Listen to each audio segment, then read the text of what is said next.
વિદ્યાર્થી મિત્રો, આજે આપણે હિમાલય પર્વતમાળાની રચના વિશે જોવાના છે કે હિમાલય પર્વતમાળાનો કેવી રીતના ઉદ્ભવ થયો. હિમાલય પર્વતમાળા એ વિશ્વની સૌથી ઊંચી પર્વતમાળા હોય તો હિમાલય પર્વતમાળાને બેસ્ટ રીતના આપણે જાણવી જરૂરી છે. એ ખાલી ભારતની દ્રષ્ટિએ દુનિયા માટે પ્રખ્યાત છે એવું નથી, પણ દુનિયાની દ્રષ્ટિએ હિમાલય પર્વતમાળાની યુનિકનેસ છે. એટલા માટે કદાચ વર્લ્ડમાં ચીનાની એક્ઝામ લેતા ને ચોંગ ચોંગ ચૂન ચૂન એવી કોઈ એક્ઝામ લેવાતી હોય તો એમાં પણ હિમાલયનો સવાલ બની શકે.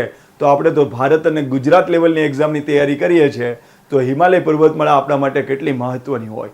તો હિમાલય પર્વતમાળાનું એક કંઈ ફેક્ટ્સ ના છૂટે, એની ટોટલી કન્સેપ્ચ્યુઅલથી લઈને તમામ વસ્તુ આપણે પાર્ટ વાઇઝ ભણવાના છે. એમાં પહેલો પાર્ટ છે હિમાલયની રચના કેવી રીતના થઈ. તો પહેલો પાર્ટ જે છે હિમાલયની રચના કેવી રીતના થઈ એના પર આપણે ફોકસ કરીએ છીએ.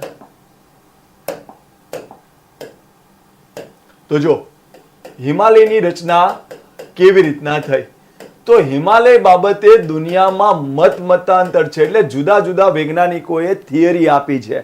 જેમ કે સ્વેસ, આર્ગેન્ડ, કોબર જેવા ભૂગોળવેતાઓએ હિમાલયની રચના વિશે થિયરી આપેલી છે કે હિમાલયનો ઉદ્ભવ આવી રીતના થયો છે. જેમાં મુખ્ય રીતે 3 થિયરીને દુનિયા ફોલો કરે છે. આપણે ભૂગોળ વેતા નથી બનવાનું. મારે ભૂગોળના લેક્ચરર બનવું છે એટલે મારે બધી જ વસ્તુનો મને ખ્યાલ હોવો જોઈએ, કારણ કે મારે ભૂગોળના લેક્ચર લેવાના છે. પણ તમે એક સિવિલ સર્વિસીસમાં સફળ થવા માટેના ઉમેદવાર છો. હા, હું તમને ઉલ્લેખ કરી દઈશ, પણ તમારે ખાલી સિમ્પલ બાબતથી જ મતલબ રહેવો જોઈએ. તમારે ભૂગોળ વેતા બનવાનું નથી ને મારે પણ નથી બનવાનું, પણ મારે લેક્ચર લેવો એટલે મારે યાદ રાખવું પડે. કારણ કે કોઈ પણ વિદ્યાર્થી પૂછે સાહેબ આનો મિનિંગ શું થાય, તો ખાસ યાદ રાખો. ઓકે, 3 થિયરી આપવામાં આવી. ઓકે, એક થિયરીનું નામ છે ભૂસંતિક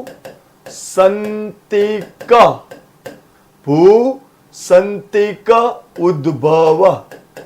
એક થિયરીનું નામ છે ભૂતક્તિ સંચલન અને એક થિયરીનું નામ છે લંબવત સંચલન. ઓકે, તો ભૂગોળમાં હિમાલયની રચના કેવી રીતના થઈ એ માટે ઘણા વૈજ્ઞાનિકો થિયરી આપી છે. સ્વેસ, આર્ગેન્ડ, કોબર આવા જુદા જુદા વૈજ્ઞાનિકોએ થિયરી આપેલી છે. એ ઉપરાંત તમે આમ પણ કહી શકો કે વેગનરે ખંડ પ્રવહન સિદ્ધાંત થિયરી આપેલી છે, બરાબર. અને ટુગ્ઝે વિલ્સન નામના વૈજ્ઞાનિકે પ્લેટ ટેક્ટોનિક્સ થિયરી આપેલી છે, બરાબર. ક્લાસ 1-2 ના વિદ્યાર્થીને આ બે થિયરી ડિટેલમાં આવશે.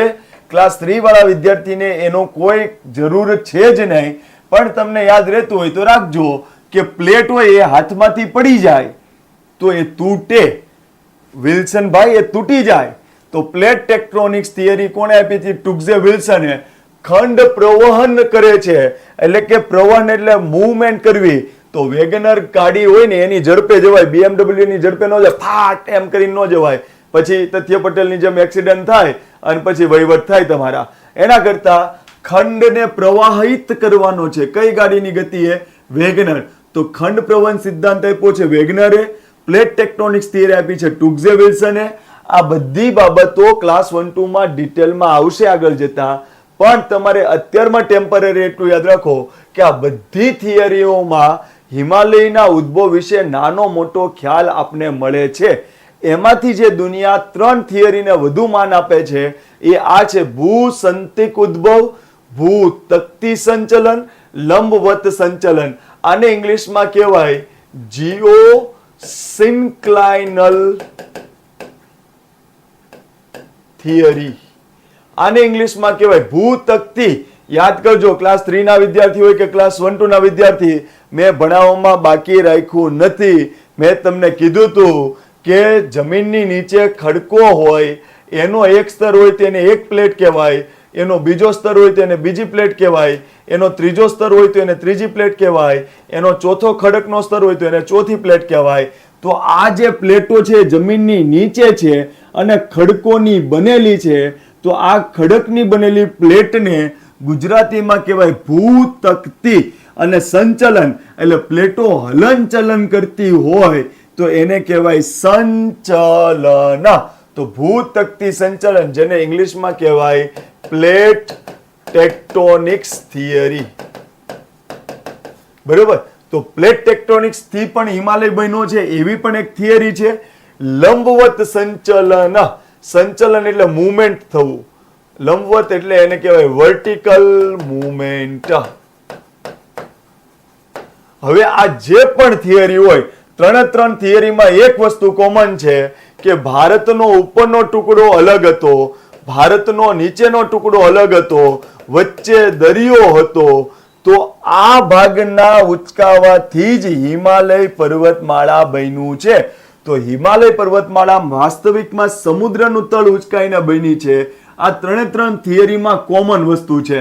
ઓકે, ભૂસંતિક ઉદ્ભવનો અર્થ શું થાય યાદ કરો. મેં તમને કીધું હતું કે કોઈ પણ જમીન આવી રીતના હોય તો જે નીચેનો ભાગ હોય એને સિન્ક્લાઇન કહેવાય અને ઉપરનો ભાગ હોય એને કહેવાય એન્ટીક્લાઇન. આ મેં તમને સમજાવ્યું હતું. અધો વળાંક અને ઉર્ધ્વ વળાંક, ઉર્ધ્વ, અધો, ઉર્ધ્વ. તો આ ભૂસંતિક ઉદ્ભવ વાળો જે થિયરી માનતા છે ને એમ કહેતા હશે કે આ જ વસ્તુને કહે છે. જો કે ભાઈ ભારતનો ઉપરનો ભાગ હતો, ભારતનો નીચેનો ભાગ હતો, એ બે અલગ હતો ને વચ્ચે દરિયો હતો. તો દરિયો હોય તો કેવું હોય? દરિયો કોઈ દિવસ આમ હોય નહીં. આ જમીન હશે, પછી આમ ખાડો હશે, પછી પાછી જમીન આવતી હશે આવી રીતના. તો આ ખાડાની અંદર દરિયો છે, બરોબર. તો આ જમીનનો ભાગ મારે જોવો હોય ને તો એ આવી રીતના થાય. જો આ ભારતનો ઉપરનો ભાગ, પછી આ ખાડો, અને પછી ભારતનો આ નીચેનો ભાગ, અને આ ખાડામાં દરિયો ભરાયેલો છે. ક્લિયર? તો આ થયું. તો એ એમ કહે છે કે આ જે ભાગ હતો એમાં ઉપરના ભાગનો કાપ આવ્યો, નીચેના ભાગનો કાપ આવ્યો, અને એનો જે ભરાવો થઈને ઉપસેલો ભાગ બન્યો એને આપણે હિમાલય કહીએ છીએ. તો એમ કહે છે કે આ ભૂસંતિક ઉદ્ભવ એટલે કે ખાડામાં કાપ આવ્યો ને એ ઉચકાણો અને એમાંથી જે પર્વત બન્યો એને કહેવાય હિમાલય પર્વતમાળા. ભૂતકતી સંચલનની થિયરી પણ આ જ છે, પણ થોડી ડિફરન્સ. તો એ એમ કહે છે કે આ બે પ્લેટોએ દબાણ કર્યું, જે આપણે પ્લેટ ટેક્ટોનિક્સ થિયરીમાં ભણ્યા હતા કે બે પ્લેટો એકબીજાની નજીક આવે તો વચ્ચે આવેલા જમીન ભાગમાં દબાણ થાય એટલે આ મુચકાઈ જાય અને એમાંથી જે પર્વત બને એને આપણે ગેડ પર્વત કહેતા હતા. તો બસ ભૂતકતી સંચલનની થિયરી આ જ છે કે ઉપરની પ્લેટ અને નીચેની પ્લેટની વચ્ચે દરિયો હતો, એ બે પ્લેટો નજીક આવી એટલે એના પર દબાણ થયું, એટલા માટે હિમાલયનું નિર્માણ થયું. અને લંબવત સંચલન એમ કહે છે કે આમ જ હતું, આમ બેઠે બેઠું આમ ઊભું ઉચકાઈ ગયું અને હિમાલય બન્યો છે. તો આપણે એમાં કોઈ પણ પ્રકારના મેન્સમાં સવાલ ના આવે, કોઈ પણ પ્રકારના એમસીક્યુ બહુ ડિટેલમાં ન જાય. ખાલી તમને એટલું યાદ રાખજો કે હિમાલયની રચના માટે નીચેમાંથી કઈ થિયરી પ્રચલિત છે? તો ભૂસંતિક ઉદ્ભવ, ભૂતકતી સંચલન અને લંબવત સંચલન. જેને ઇંગ્લિશમાં મેં તમને કહી દીધું, લંબવત એટલે એમ કે આ જે તળિયો હતો ને ડાયરેક્ટ ઉચકાઈ ગયો આમ સીધું જ. તો લંબવત સંચલન એટલે વર્ટિકલ મુવમેન્ટ.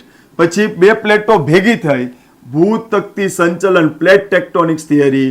પછી એમ કહેવામાં આવે કે આ વળાંકમાં કાપ પથરાનો એનો ભરાવો થઈને ઉચકાયો તો એને ભૂસંતિક ઉદ્ભવ કહેવામાં આવે છે.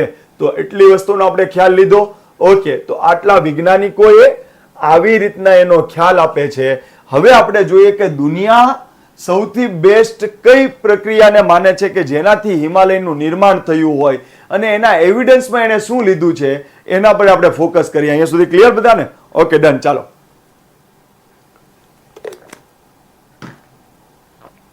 હવે ધ્યાન આપજો. ચાલો તો જો હિમાલયના ઉદ્ભવ વિશે જાણતા પહેલા આપણે એક બાબતનો ખ્યાલ લેવો બહુ જરૂરી છે. મેં તમને આગળ એક લેક્ચરમાં એવું ભણાવી દીધું છે કે બે પ્લેટો નજીક આવે તો એને અભિસારી પ્લેટ કહેવાય. બે પ્લેટો એકબીજાથી દૂર જાય તો એને અપસારી પ્લેટ કહેવાય. જ્યારે બે પ્લેટો એકબીજાની નજીક આવતી હોય ત્યારે વચ્ચેનો જે જમીનનો ભાગ હોય એના પર દબાણ લાગે, એટલે કે એને ગુજરાતીમાં કહેવાય, ઓકે અહીંયા લખું છું, સમપીડનાત્મક બળ અથવા તો દબાણ બળ, અથવા તો સરખી પીડા થાય છે ભાઈ દબાવમાં આવી રીતના, સમપીડનાત્મક બળ, દબાણ બળ, અથવા એનું ત્રીજું નામ આપણે કેવું હોય ઇંગ્લિશમાં તો કમ્પ્રેસિવ ફોર્સ. આટલું ક્લિયર? અને જ્યારે બે પ્લેટ એકબીજાથી દૂર જાય ત્યારે એના પર જે વચ્ચેનો જમીનનો ભાગ હોય એના પર તણાવ બળ લાગે, જેને ઇંગ્લિશમાં કહેવાય ટેન્સાઇલ ફોર્સ. અને આમાંથી ખંડ પર્વત બને, કારણ કે આમાં આમ થાય કે ઉપરના જમીનના ભાગમાં તિરાડ પડી અને આ ભાગ નીચે બેસી ગયો, આ પ્લેટ આમ ખસીને આવી ગઈ હતી અને આ પ્લેટ આમ ખસીને આવી ગઈ હતી, અને અહીંયા બનતા હતા ખંડ પર્વત. અને જ્યારે બે પ્લેટો નજીક આવતી હતી ત્યારે જમીનનો ભાગ ઉચકાઈને આવી રીતના ગેટ પર્વત બનતું હતું. જો તમને આવડતું હોય તો આ ફાસ્ટ ફોરવર્ડિંગ કરી દીધું હશે તમે. હવે અહીંથી કનેક્ટ કરો કે આપણી પાસે એટલી માહિતી છે કે જો બે પ્લેટો નજીક આવે તોય પર્વત બની શકે, બે પ્લેટો દૂર જાય તોય પર્વત બની શકે. શરત માત્ર એટલી કે બે પ્લેટો નજીક આવે તો અભિસારી પ્લેટ કહેવાય અને એ જમીનના ભાગ ઉપર દબાણ બળ લાગે એટલે જમીનનો ભાગ ઉચકાઈને ગેટ પર્વતનું નિર્માણ થાય. જો બે પ્લેટો દૂર જાય તો એને અપસારી પ્લેટ કહેવાય અને એના તણાવ બળના લીધે જમીનનો કોઈ ભાગ નીચે બેસી જશે તો એની આજુબાજુમાં બે પર્વત બને એને કહેવાય ખંડ પર્વત. તો એટલી વસ્તુનો ખ્યાલ આપણે લઈ લીધો છે. ચાલો હવે આપણે એને સમજીને ખૂબ ડિટેલમાં સમજવાનો સમય આવી ગયો છે. શું સમય આવી ગયો છે? જો ક્લાસ 3 ના વિદ્યાર્થીને પણ દિલથી સમજાઈ જાય એવો પ્રયત્ન કરીશ. ક્લાસ 1-2 વાળા વિદ્યાર્થીને તો સમજવાનું છે જ, અને આની પછી પણ ડિટેલ તમારે ભૌતિક ભૂગોળના લેક્ચર્સમાં આવવાની છે જ. એટલે ખાલી તમે અહીંયા આપણે હિમાલય માટેની જેટલી વસ્તુ છે એને આપણે ધ્યાનમાં લઈ લઈએ છીએ. એટલું ક્લિયર? Okay done. ચાલો જો હવે હું કહું છું કે ખંડ પ્રવણ સિદ્ધાંત જેને આપ્યો, ખંડ પ્રવણ સિદ્ધાંત, બરાબર, જેમ કે કોને આપ્યો ખંડ પ્રવણ સિદ્ધાંત? કેવી ગતિ પ્રવાહિત કરવાની છે ખંડને? વેગનરની ગતિએ. વેગનરે ખંડ પ્રવણ સિદ્ધાંત આપ્યો, જેના મત અનુસાર કરોડો વર્ષ પહેલા દુનિયાનો એક જ ખંડ હતો. આ જે અત્યારમાં આપણે 7 ખંડ દેખાય છે, 1, 2, 3, 4, 5, 6 અને 7 ખંડ. આને આપણે કહીએ છીએ ઉત્તર અમેરિકા ખંડ, આને આપણે કહીએ છીએ દક્ષિણ અમેરિકા ખંડ, આને આપણે કહીએ છીએ આફ્રિકા ખંડ, આ બાજુને આપણે યુરોપ ખંડ કહીએ છીએ, આ બાજુને આપણે એશિયા ખંડ કહીએ છીએ, આને આપણે કહીએ છીએ ઓસ્ટ્રેલિયાનો ખંડ, અને આને આપણે કહીએ છીએ એન્ટાર્કટિકાનો ખંડ. કુલ 7 ખંડ હતા. આ 7 ખંડ હતા, જેમાંથી આપણે જોઈએ તો ધારો કે આને વિષુવવૃત્ત ગણીએ તો વિષુવવૃત્તની નીચે 4 ખંડ પ્રોપરલી આપણે ગણીએ. આને ભલે થોડો ઉપર છે, કારણ કે આફ્રિકા ખંડ એ એવો ખંડ છે કે ઉપર પણ છે, વચ્ચે પણ છે, નીચે પણ છે, પણ અત્યારમાં આપણે એને નીચે ગણવાનો છે. તો ઉપર પ્રોપરલી ગણતા હોય તો 3 ખંડ આવે, ઉત્તર અમેરિકા ખંડ, યુરોપ ખંડ અને એશિયા ખંડ. અને નીચે જો તમે પ્રોપરલી ગણતા હોય તો 4 ખંડ આવે, દક્ષિણ અમેરિકા ખંડ, આફ્રિકા ખંડ, ઓસ્ટ્રેલિયા ખંડ અને એન્ટાર્કટિકા ખંડ. તો 4 ખંડ નીચે છે અને 3 ખંડ ઉપર છે, કુલ 7 ખંડ છે. બરાબર. હવે જે ખંડ પ્રવણ સિદ્ધાંત આપવામાં આવ્યો એમાં એમ કહેવામાં આવ્યું કે દુનિયામાં માત્ર એક જ ખંડ હતો, આવા 7 ખંડ અલગ રીતે હતા નહીં, માત્ર એક જ ખંડ હતો. તો મને કહો આ 7 ખંડને ભેગા કરી દો, આ 7 ખંડને ભેગા કરી દો, તો એક ખંડને ભેગા કરો તો 7 ખંડને ભેગા કરો તો એમ કહી શકું કે 7 ખંડને ભેગા કર્યા એટલે એ મહાખંડ બની ગયો. અને આવું આજે હતું કે કરોડો વર્ષ પહેલા? કરોડો વર્ષ પહેલા એટલે શબ્દ બન્યો આદિ મહાખંડ. તો આજથી કરોડો વર્ષ પહેલા દુનિયામાં 7 ખંડ નહોતા, એક મોટો ખંડ હતો જેનું નામ હતું આદિ મહાખંડ. જો આ સાતે સાત ખંડને ભેગા કરી દો તો મહાસાગર પણ એક જ રહે. કેમ? કારણ કે આ ખંડનો ટુકડો અહીંયા, આ ખંડનો ટુકડો અહીંયા, આ ખંડનો ટુકડો અહીંયા, તો આ જે દરિયો હતો એ ડિવાઈડ થયો. આ બાજુ પાણી રહ્યું, આ બાજુ પાણી રહ્યું, આ ખંડ આ બાજુ તો એટલે આ બાજુ દરિયાનું પાણી રહ્યું અને આ બાજુ. એટલા માટે નામ આપ્યું પેસિફિક, એટલાન્ટિક, હિન્દ મહાસાગર ને આર્કટિક મહાસાગર. આને આપણે કહીએ છીએ પેસિફિક, આને આપણે કહીએ છીએ એટલાન્ટિક, આને આપણે કહીએ છીએ હિન્દ મહાસાગર, આને આપણે કહીએ છીએ પેસિફિક મહાસાગર અને આને આપણે કહીએ છીએ આર્કટિક મહાસાગર. ઓકે, તો આ જે આ સાત ખંડને ભેગા કરી નાખું તો દરિયાનું પાણી સેપરેટ નહીં રહે, એની ફરતે મોટું પાણી ભરાશે. તો આ જે પાણી છે એને કહેવાય આદિ મહાસાગર. તો એક થિયરી આપવામાં આવી છે ખંડ પ્રવણ સિદ્ધાંત વેગનર દ્વારા. એને આપી એ પહેલાનું અનુમાન એવું કરવામાં આવ્યું કે દુનિયામાં સાત ખંડ નહોતા, સાતે સાત ખંડ પેલા ભેગા હતા અને એને કહેવાતું હતું આદિ મહાખંડ. અને આ સાત મહાખંડને ભેગા કરો તો એની આજુબાજુમાં ચાર મહાસાગર નો રહે, બધું પાણી એક જ બની ગયું. તો આ બધું પાણી હતું એને કહેવાય આદિ મહાસાગર. એકને કહેવાય છે પેન્ઝિયા અને એકને કહેવાય છે પેન્થાલ્સા. એકને કહેવાય છે પેન્ઝિયા અને એકને કહેવાય છે પેન્થાલ્સા. તો એટલું યાદ રાખો. આમાંથી ઘણા મારા વિદ્યાર્થી મિત્રો જે મને જોવે છે એ એવું સ્વીકારશે કે સાહેબ અમે ક્યારેક ભૂલાઈ જાય છે કે આમાંથી આદિ મહાખંડ કોને કહેવાય અને આદિ મહાસાગર કોને કહેવાય. બે નામ થોડા નજીક નજીકના છે. જો પેન અને પેન થોડા નજીક નજીકના છે ને એટલે અમને કન્ફ્યુઝ થાય છે. તો એટલું યાદ રાખજો, એક મોટો જમીનનો ટુકડો છે ને એક મોટો દરિયાનો સાગરનો ટુકડો છે. તો આમ યાદ રાખવાના. પેન્ઝિયા, જિયા એટલે જીઓગ્રાફી એટલે જમીન, જિયા એટલે જમીન, જિયા એમાં જીઓગ્રાફીનો શબ્દ છે જિયા, જીઓ, તો એને જમીન કહેવાય. અને પેન્થાલ્સા, સા એટલે સાગર. આમ કરીને યાદ રાખી લેવાનું. એટલે આપણો કોઈ દિવસ સવાલનો જવાબ આમથી આમ થશે નહીં. એટલે આપણે શું યાદ રાખ્યું? બેમાં પેન પેન તો છે. પેન્ઝિયા, જીઓ એટલે જમીન અને પેન્થાલ્સા, સા એટલે સાગર. તો આજથી કરોડો વર્ષ પહેલા જ્યારે જમીનના બધા ખંડો ભેગા થઈ અને એક મોટો ટુકડો હતો આદિ મહાખંડ, જેને ભૂગોળની ભાષામાં કહેવાય પેન્ઝિયા, ત્યારે એક જ મહાસાગર હતો મોટો આદિ મહાસાગર, જેને ભૂગોળની ભાષામાં કહેવાય પેન્થાલ્સા. ભૂલાઈ જાય તો જીઓ એટલે જમીન, પેન્થાલ્સા સા એટલે મહાસાગર. એટલી વસ્તુ ક્લિયર કટ. શું આ વૈજ્ઞાનિક જે કહે છે એ વાત ગળે ઉતરે એવી છે? તો વૈજ્ઞાનિકને એમ પૂછવામાં આવ્યું કે ભાઈ તું એમ કે છો એમ અમારે કેમ માની લેવું કે તું કે છો એવી જ રીતના પૃથ્વી ભેગી હતી ને આ બધું વગેરે વગેરે. તો એને એક કન્સેપ્ટ એ આપ્યો કે ભાઈ જો તમારી પાસે આવા બે ટુકડા હોય, તમારી પાસે આવા બે ટુકડા હોય, આવા બે ટુકડા હોય, એનો મતલબ એમ કે આ એક રચના હતી.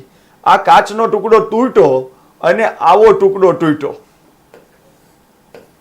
તો તમને એટલી ખબર પડે કે આ બે ટુકડા મને અલગ અલગ મળે અને તો મને એમ ખ્યાલ આવે કે સાલું આ બે વસ્તુ તો એકબીજાને મેચ થાય છે, એટલે આ બે જોઈન્ટ જ હોવા જોઈએ.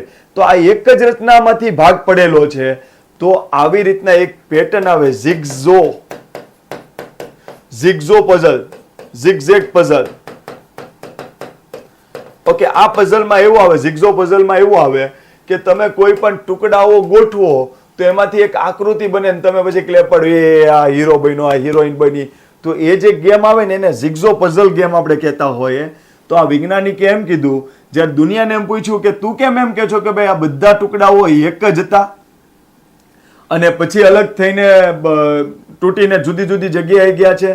તો એને પૂછવામાં આવ્યું ત્યારે એને એક પ્રૂફ આપ્યું કે હું આવું એટલા માટે કહું છું કે આ ઉત્તર અમેરિકાનો કોસ્ટ આવો છે અને દક્ષિણ અમેરિકાનો કોસ્ટ આવો છે. દક્ષિણ અમેરિકામાં અહીંયા તમે જોશો તો બ્રાઝિલ દેખાશે, બ્રાઝિલ. અને આફ્રિકાનો અહીંયા ભાગ તમે જોશો તો અહીંયા તમને ઘાના ને એવા બધા દેશ દેખાશે. તમે જો આ બ્રાઝિલનો આ જે ભાગ છે ને એમાં આફ્રિકાનો આ ભાગ આખે આખો ફિટ થઈ જાય છે જુઓ. અને ઉત્તર અમેરિકાનો આ ભાગ છે ને એમાં યુરોપનો આ ભાગ ફિટ થઈ જાય છે જુઓ. તો એટલું યાદ રાખો કે આ એટલાન્ટિક મહાસાગર છે એનો શેપ છે ઇંગ્લિશના એસ જેવો અને ગુજરાતીના ડ જેવો. એટલાન્ટિક મહાસાગરનો શેપ છે ઇંગ્લિશના એસ જેવો અને ગુજરાતીના ડ જેવો. તો એટલાન્ટિક મહાસાગરમાં તમે જુઓ કે આ ઉત્તર અમેરિકા ખંડમાં યુરોપનો ખંડ ફિટ થઈ જાય છે. જો આ અંતરગોળાકાર હોય તો આ બહિર્ગોળાકાર એમાં ફિટ થઈ જાય. તો ઉત્તર અમેરિકાનો પૂર્વ કિનારો અને યુરોપનો પશ્ચિમ કિનારો એકબીજામાં ફિટ થઈ જાય છે. દક્ષિણ અમેરિકાનો પૂર્વ કિનારો અને આફ્રિકાનો પશ્ચિમ કિનારો એકબીજા સાથે ફિટ થઈ જાય છે. તો એણે એમ કીધું કે કમ્પ્લીટ આ ભાગ આમાં ફિટ થઈ જાય છે. પછી ધ્યાનથી તમે જુઓ કે આ જે પોઈન્ટ દોરું છું ને, આ પોઈન્ટ દોરું છું ને, આ પોઈન્ટ, જો આ પોઈન્ટ દોરું છું, હવે જો હું ડિલેટ મારું છું, ફરીથી જોજો આ પોઈન્ટ અને આ પોઈન્ટ હું ડિલેટ મારું છું, જોવો જી કેવો દેખાય છે. જો દેખાડું, હવે ધ્યાન આપજો. આ પોઈન્ટ જે છે ને, આ પોઈન્ટ, આ પોઈન્ટ ત્યાં આગળ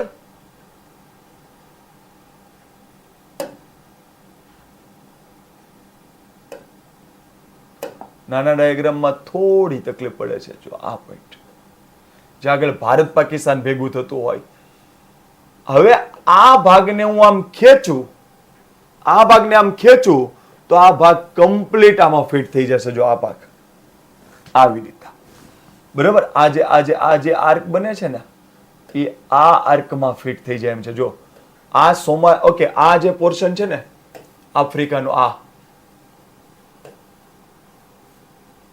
આ સોમાલિયા છે, સોમાલિયા અને ઇથોપિયા, સોમાલિયા અને ઇથોપિયા છે.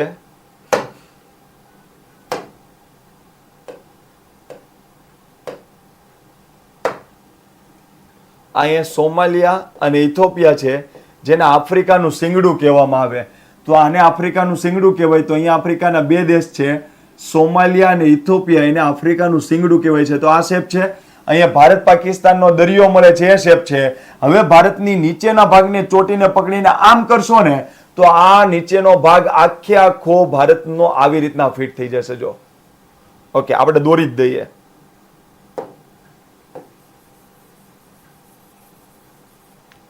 કારણ કે ભૂતકાળમાં કરોડો વર્ષ પહેલા ભારતનો આ ઉપરનો ટુકડો અલગ હતો, વચ્ચે દરિયો હતો, અને આ જે નીચેનો ભાગ છે, આ ભાગ એ આવી રીતના ફિટ હતો, આવી રીતના આફ્રિકા. આનું ક્લિયર? તો આ ભાગ આફ્રિકામાં ફિટ થઈ જાય છે. અને આ ઓસ્ટ્રેલિયાનો ભાગ તમે જુઓ, આ ઓસ્ટ્રેલિયાનો આ ભાગ તમે જુઓ, આમાં ફિટ થઈ જાય છે. ક્લિયર? તો આ ભાગ ભારતનો જે નીચેનો ભાગ હતો એ અહીંયા ફિટ હતો, અને ઓસ્ટ્રેલિયાનો ભાગ અહીંયા ફિટ હતો, અને એન્ટાર્ક્ટિકાનો ભાગ અહીંયા ફિટ હતો. તો આવી રીતના દુનિયાના દરેક ખંડ એકબીજામાં ફિટ થઈ જાય છે. એટલા માટે એને એવો એક નિયમ આપ્યો કે જેમ જિગ્ઝો પઝલમાં બધા ટુકડાને ભેગા કરો તો એક રચના બને, તો એને એવી જ રીતના કીધું કે ઉત્તર અમેરિકાના પૂર્વ કાંઠામાં યુરોપનો પશ્ચિમ કાંઠો ફિટ થઈ ગયો, એટલે આ ભેગું થઈ ગયું, એટલે આ ભેગું થઈ ગયું. ઉત્તર અમેરિકા, યુરોપ ને એશિયા ભેગું થઈ ગયું. ઓકે, દક્ષિણ અમેરિકાના પૂર્વ કોસ્ટમાં આફ્રિકાનો પશ્ચિમ કોસ્ટ ફિટ થઈ જાય છે, એટલે એ ભેગું થઈ ગયું.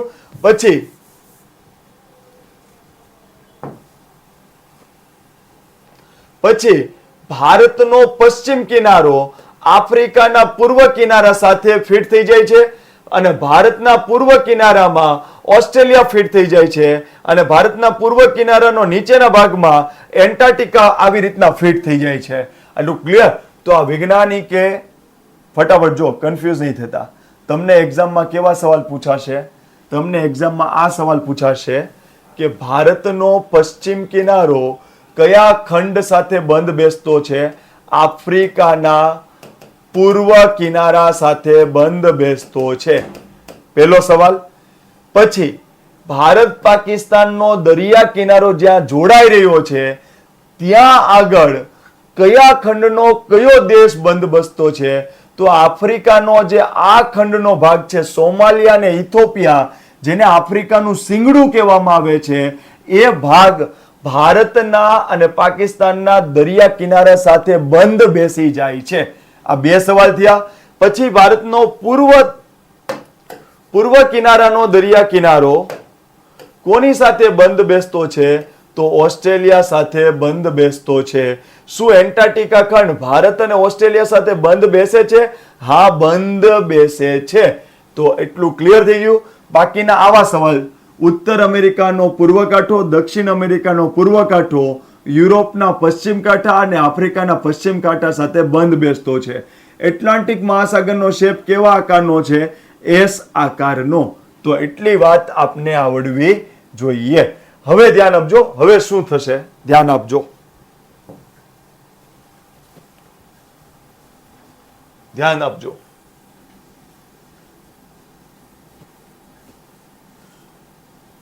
હવે મને કહો કે આ ભાગ જે છે,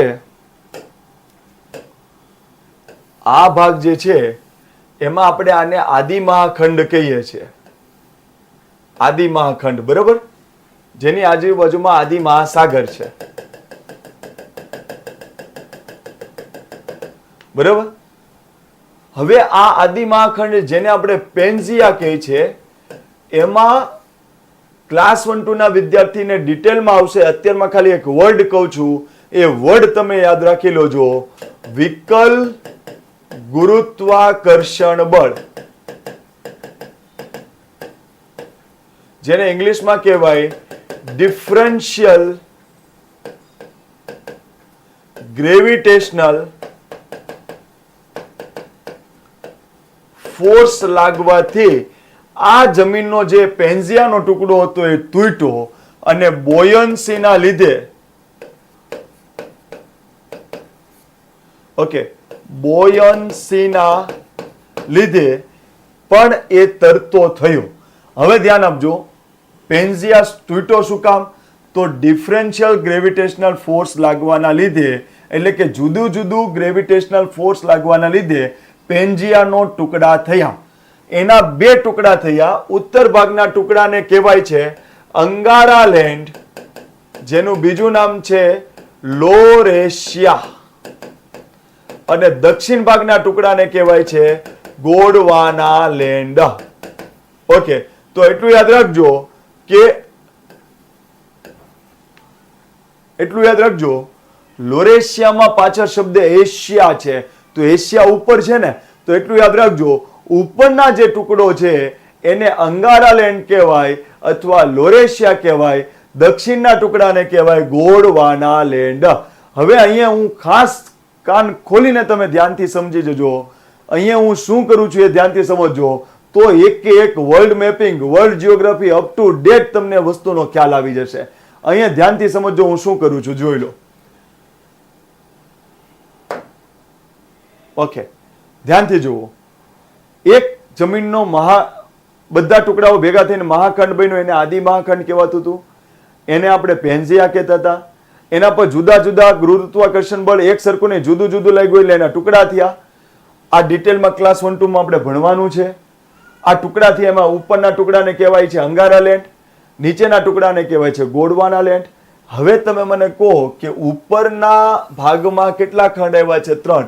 ઉત્તર અમેરિકા ખંડ, યુરોપ ખંડ ને એશિયા ખંડ. તો એટલું યાદ રાખો કે અંગારા લેન્ડમાંથી 3 ટુકડા થવા જોઈએ, કારણ કે એમાંથી 3 ખંડ બનવા જોઈએ.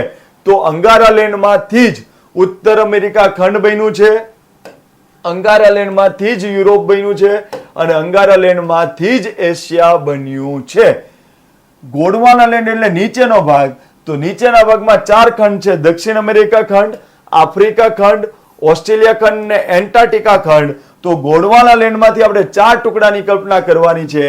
એમાંથી જ દક્ષિણ અમેરિકા ખંડ, આફ્રિકા ખંડ, ઓસ્ટ્રેલિયા ખંડ, એન્ટાર્કટિકા ખંડ ને ઓસ્ટ્રેલિયા ખંડ બન્યો છે.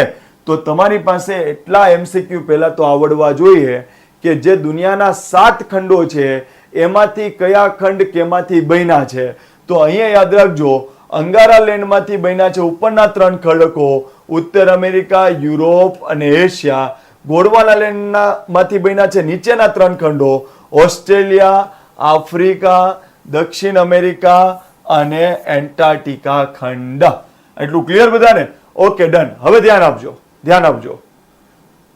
ઓકે, હવે તમને એટલી ખબર પડે છે કે ઉત્તર અમેરિકા ખંડ તૂટીને પશ્ચિમ તરફ મૂવ થયું, દક્ષિણ અમેરિકાનો ખંડ તૂટીને પશ્ચિમ તરફ મૂવ થયો, ઓસ્ટ્રેલિયા ખંડ તૂટીને પૂર્વ તરફ મૂવ થયો, એન્ટાર્કટિકા ખંડ તૂટીને દક્ષિણ તરફ મૂવ થયો.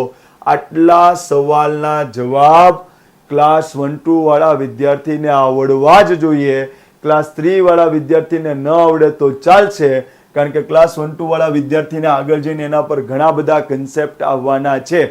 ઓકે, તો અહીંયા બંને કોર્સ લીધેલા વિદ્યાર્થીઓને બેનિફિટ થાય એટલી વસ્તુ તો છે જ, પણ અમુક વિદ્યાર્થી જે ક્લાસ 1-2 છે એને ડિટેલમાં પણ આગળ ભણવાનું આવશે. પણ અત્યારમાં જેટલું કહું છું એટલું ધ્યાન રાખી લો કે ઉત્તર અમેરિકા ખંડ પેન્ઝિયાના અંગારા લેન્ડમાંથી છૂટીને કઈ દિશામાં આવ્યું? પશ્ચિમ. દક્ષિણ અમેરિકા ખંડ ગોંડવાના લેન્ડમાંથી છૂટીને કઈ દિશામાં આવ્યું? પશ્ચિમ. ઓસ્ટ્રેલિયા ખંડ ગોંડવાના લેન્ડમાંથી છૂટીને કઈ બાજુ આવ્યું? પૂર્વ બાજુ. એન્ટાર્કટિકા ખંડ ગોંડવાના લેન્ડમાંથી છૂટું પડીને કઈ બાજુ આવ્યું? દક્ષિણ બાજુ આવ્યું. દિશા યાદ રાખવાની છે. યુરોપ અને એશિયા અને આફ્રિકા માટે તમને હું કહું એટલું યાદ રાખવાનું છે. ફરીથી પાછો કહું છું કે રિસર્ચ કરવાનું નથી. મને તો આવડશે જ, કારણ કે મારે જીઓગ્રાફી ભણાવવાનું છે. તમને હું કહું એટલું યાદ રાખજો. તો એટલું યાદ રાખજો, આફ્રિકા જ્યારે છૂટું પડ્યું ત્યારે એ ઉત્તર તરફ ગમન કર્યું, અને ઉત્તર તરફ ગમન કર્યું એટલે એમ નહીં બોલવાનું ઉત્તર તરફ, કારણ કે એ ઉત્તર ગોળાર્ધમાં નથી જતું રહ્યું. એમાં તમારે એમ કહેવાનું કે આફ્રિકા ઉત્તર તરફ ગમન કરીને વિષુવવૃત્ત તરફ ખસ્યું. આટલું ક્લિયર? એવી જ રીતના યુરોપ દક્ષિણ તરફ ખસ્યું, પણ એમ નહીં કહેવાનું કે દક્ષિણ તરફ ખસીને દક્ષિણ ગોળાર્ધમાં આવી ગયું, નહીં. એમાં પણ તમારે જવાબ આપવાનું યુરોપ વિષુવવૃત્ત તરફ ખસ્યું. તો હવે ધ્યાન આપજો, પેન્ઝિયાના 2 ટુકડા અંગારા લેન્ડ ને ગોંડવાના લેન્ડ. અંગારા લેન્ડમાંથી ઉપરના 3 ખડકો બન્યા, ગોંડવાના લેન્ડમાંથી નીચેના 4 ખંડો બન્યા.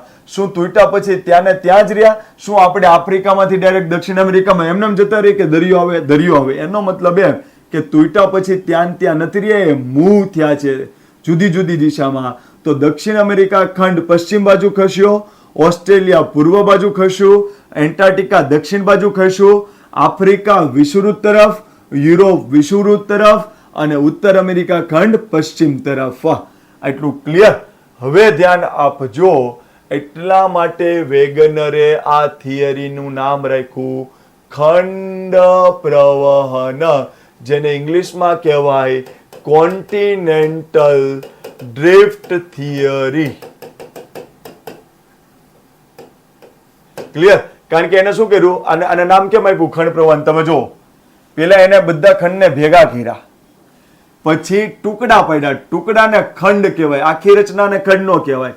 આ બધા ખંડને પેલા ભેગા કલ્પના કરી, પછી એના ટુકડા પાડ્યા એટલે ખંડ પાડ્યા. પછી ત્યાં રાખ્યા કે જુદી જુદી દિશામાં મૂવ કરાવ્યા, જુદી જુદી દિશામાં મૂવ કરાવ્યા. એટલા માટે થિયરીનું નામ શું રાખ્યું? ખંડ પ્રવહન સિદ્ધાંત. એટલે ખંડને પ્રવાહિત કર્યો, એટલા માટે થિયરીનું નામ રાખ્યું ખંડ પ્રવહન. અને આ ખંડ આમ BMW ની ગતિએ ને એમ નહીં, વેગનર કારની ગતિએ ધીમે ધીમે ગયું. વેગનરે ખંડ પ્રવહન સિદ્ધાંત આપ્યો છે. એટલું ક્લિયર બધાને? તમને એમ થાય કે એ બધું તું રેવા દે ને, હિમાલય કેમ બન્યું એ તું કે ને, તો આપણે હિમાલય જ ભણવા જઈ રહ્યા છીએ, પણ ગોખો નહીં. એટલા માટે આ વસ્તુ કરાઈ છે કે આમાંથી MCQ પૂછે તોય આવડવા જોઈએ. અને આગળ ઓકે, ક્લાસ 1-2 ને તો ડિટેલમાં હજુ પણ ઘણું બધું ભણવાનું છે, કારણ કે શોલ્ડર પર એમને સિતારા લાગતા નથી. આખા ગામને ડીવાયએસપી ડેપ્યુટી કલેક્ટર બનવાનું સ્વપ્ન છે. સ્વપ્ન જ ન રહે એના માટે પ્રિલિમે પાસ કરવાની છે, મેઇન્સે પાસ કરવાનું છે, અને ઇન્ટરવ્યુ પણ આપવાનું છે. તો એના માટે બધી વસ્તુનો ખ્યાલ આપણે લેવો પડશે. અહીંયા સુધી ક્લિયર? Okay, done. હવે જુઓ, ધ્યાનથી જોજો. આપણે એટલી વસ્તુનો ખ્યાલ લઈ લીધો. હવે હું શું કરું છું, ધ્યાનથી જુઓ.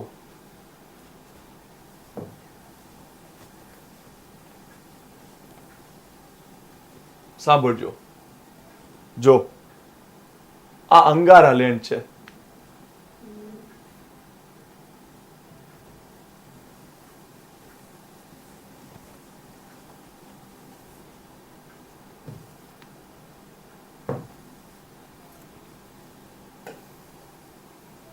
આ અંગારા લેન્ડ છે.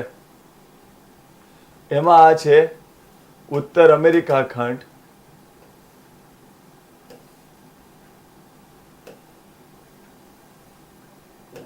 આ છે યુરોપ ખંડ, આ છે એશિયા ખંડ અને આ છે ભારત.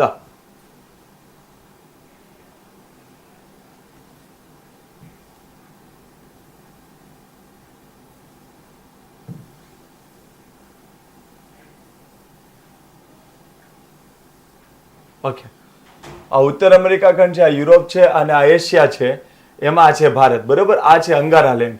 આપણે શું વાત કરી? ઉપરના ટુકડાને કહેવાય અંગારા લેન્ડ અથવા તો એને કહેવાય લોરેશિયા. બરાબર, પછી વચ્ચે આવે તેથીસ સાગર. કયો સાગર? તેથીસ સાગર. અમુક એને ટેથીસ સાગર પણ કહે છે, જેને ઇંગ્લિશમાં આમ લખાય ટેથીસ. આટલું ક્લિયર? તો વચ્ચે આવે છે તેથીસ સાગર અને નીચે આવે છે ગોંડવાના લેન્ડનો ભાગ, જેમાં આ છે દક્ષિણ અમેરિકા ખંડ, આ છે આફ્રિકા ખંડ, જેની સાથે ભારતનો નીચેનો ભાગ જોડાયેલો છે ભારત. આ છે આફ્રિકા ખંડ, ભારતની આ બાજુ છે ઓસ્ટ્રેલિયા અને આ બાજુ છે એન્ટાર્કટિકા ખંડ. ક્લિયર? તો કરોડો વર્ષ પહેલા આવું દુનિયા હતી. પેન્ઝિયામાંથી બે ટુકડા પડ્યા, અંગારા લેન્ડ, ગોંડવાના લેન્ડ. અંગારા લેન્ડમાંથી 3 ખંડ બન્યા, ઉત્તર અમેરિકા, યુરોપ ને એશિયા. ગોંડવાના લેન્ડમાંથી 4 ખંડ બન્યા, દક્ષિણ અમેરિકા, આફ્રિકા, દક્ષિણ અમેરિકા, આફ્રિકા, ઓસ્ટ્રેલિયા અને એન્ટાર્કટિકા ખંડ. ભારત વિશે પૂછે ત્યારે એટલું યાદ રાખજો, ભારત શેનાથી બન્યું? અંગારા લેન્ડથી બન્યું, ગોંડવાના લેન્ડથી બન્યું કે બંનેથી બન્યું? તો તમારે કહેવાનું બંનેથી બન્યું. કેમ? તો ભારતનો ઉપરનો ભાગ અલગ હતો અને નીચેનો ભાગ અલગ હતો. આજથી કરોડો વર્ષ પહેલા વચ્ચે દરિયો હતો, એનું નામ હતું તેથીસ સાગર. તો ભારતનો ઉપરનો ભાગ અંગારા લેન્ડમાં હતો, નીચેનો ભાગ ગોંડવાના લેન્ડમાં આફ્રિકા સાથે જોડાયેલો હતો અને ઓસ્ટ્રેલિયા સાથે જોડાયેલો હતો. તો ભારત શેનાથી બન્યું? અંગારા લેન્ડ, ગોંડવાના લેન્ડ કે બંનેથી? બંનેથી. હવે પેટર્ન અહીંયા સવાલની ધ્યાન રાખીને જોઈ લોજો. હું આને કહું, જો આને ભારત કહેવાય, આને ભારત કહેવાય, આને કહેવાય ભારતનો મુખ્ય ભૂમિ ભાગ, આને કહેવાય ભારત, આને કહેવાય ભારતનો મુખ્ય ભૂમિ ભાગ અને આને કહેવાય દ્વીપકલ્પીય ભારત. તો ભારતને આપણે 3 ટર્મિનોલોજીથી સમજીએ છીએ. આને કહેવાય આખે આખું ભારત. તો ભારતના મુખ્ય ભૂમિ ભાગ ઉપરાંત એના ટાપુઓ પણ ભારતમાં આવી જાય. જ્યારે ભારતનો મુખ્ય ભૂમિ ભાગની વાત કરું ત્યારે એમાં ટાપુઓ આવે નહીં, માત્ર ને માત્ર જેટલો જમીનનો ભાગ એકબીજા સાથે જોડાયેલો છે એટલો જ ભાગ આવે. અને જ્યારે હું દ્વીપકલ્પીય વાત કરું, દ્વીપકલ્પીય ભારત, ત્યારે ટાપુ ન આવે અને હિમાલયની ઉપરનો ભારત પણ ન આવે. તો શબ્દ સમજી લોજો, આકૃતિ જોઈને જોઈ લોજો કે ઉપરનો ટુકડો એશિયામાં છે એટલે કે અંગારા લેન્ડમાં, નીચેનો ટુકડો આફ્રિકા અને ઓસ્ટ્રેલિયા સાથે જોડાયેલો છે ગોંડવાના લેન્ડમાં. તો એમ પૂછું કે ભારત શેનાથી બન્યું? તો કહેવાનું અંગારા લેન્ડ અને ગોંડવાના લેન્ડ બેયથી. ભારતનો મુખ્ય ભૂમિ ભાગ શેનાથી બન્યો? તો કહેવાનું અંગારા લેન્ડ અને ગોંડવાના લેન્ડ બેયથી. હું એમ પૂછું દ્વીપકલ્પીય ભારત શેનાથી બન્યો? દ્વીપકલ્પીય ભારત. તો માત્ર ને માત્ર ગોંડવાના લેન્ડથી. ઉપરના અંગારા લેન્ડનો હિસ્સો આવશે નહીં. તો એટલું યાદ રાખજો, ભૂલ કરતા નહીં. ઓકે, હવે અહીંયા ધ્યાન આપજો. ભારત શેનાથી બન્યું? Angara land, Gondwana land બેયથી. દ્વીપકલ્પીય ભારત શેનાથી બન્યો? માત્ર ગોંડવાના લેન્ડથી. કેમ એવું? તો હિમાલયથી નીચેના ભારતને દ્વીપકલ્પીય ભારત કહેવાય. તો એ સંપૂર્ણ રીતે ગોંડવાના લેન્ડનો જ ભાગ હતો. એટલું ક્લિયર? ડન બધાને? હવે ધ્યાન આપજો. શું અત્યારમાં આવું છે? શું અત્યારમાં આપણે આફ્રિકા સાથે જોડાઈને ઝીંગાલેલા ઉલું ઉલું કરીએ છીએ? આપણે નથી કરતા. તો આપણે આફ્રિકા સાથે હવે જોડાયેલા નથી સાહેબ. તો પછી શું થયું? તો હવે ધ્યાન આપજો. હવે હિમાલયની નિર્માણ રચના પર આપણે જઈ રહ્યા છીએ. તો ધ્યાનથી સમજી લો કે યુરોપ અને એશિયા બે જે પ્લેટ ઉપર આવ્યા છે એનું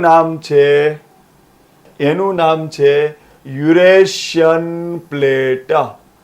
તો ભારતનો ઉપરનો ભાગ જે એશિયામાં છે એ યુરેશિયન પ્લેટ ઉપર છે અને ભારતનો જે નીચેનો ભાગ છે એ ઇન્ડો ઓસ્ટ્રેલિયન પ્લેટ ઉપર છે. ભારતનો ઉપરનો ભાગ હિમાલયથી ઉપરનો જે આ ટપકું છે એ યુરેશિયન પ્લેટ ઉપર છે. ભારતનો જે નીચેનો ભાગ છે ઇન્ડિયાનો રેસ્ટ ઓફ ધ હિમાલયથી નીચેનો એ પ્લેટ છે ઇન્ડો ઓસ્ટ્રેલિયન પ્લેટ. ઓકે, તો એટલું યાદ રાખજો, ધ્યાનથી સમજજો. આ છે ઇન્ડો ઓસ્ટ્રેલિયન પ્લેટ અને આ છે યુરેશિયન પ્લેટ. હવે અત્યારમાં જે ભારત છે એના માટે ભારતને શું કરવું પડે? ભારતને ઓસ્ટ્રેલિયાથી છૂટું પડવું પડે. તો ઓસ્ટ્રેલિયા છૂટું પડીને આમ કહીશું, આફ્રિકા એના જગ્યાએ રહ્યું, એનાથી છૂટું પડીને ભારતે આ મુવમેન્ટ કરી. તો હવે ધ્યાનથી સમજજો. ભાઈ, ભારતનો નીચેનો ભાગ કોનો ભાગ હતો? ગોંડવાના લેન્ડનો. કોની સાથે જોડાયેલો હતો? આફ્રિકા અને ઓસ્ટ્રેલિયા સાથે. કયો કોસ્ટ કોની સાથે? તો ભારતનો પશ્ચિમ કાંઠો આફ્રિકા સાથે, ભારતનો પૂર્વ કાંઠો બંગાળની ખાડી સાથે, નીચે હતું એન્ટાર્કટિકા ખંડ.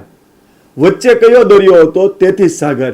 એટલે એ ઊંડાણ વાળો ભાગ આવે. હા, આ જમીનનો ભાગ, પછી ઊંડાણ, પાછો જમીનનો ભાગ. તો આ ઊંડાણમાં દરિયો ભરાયેલો હતો.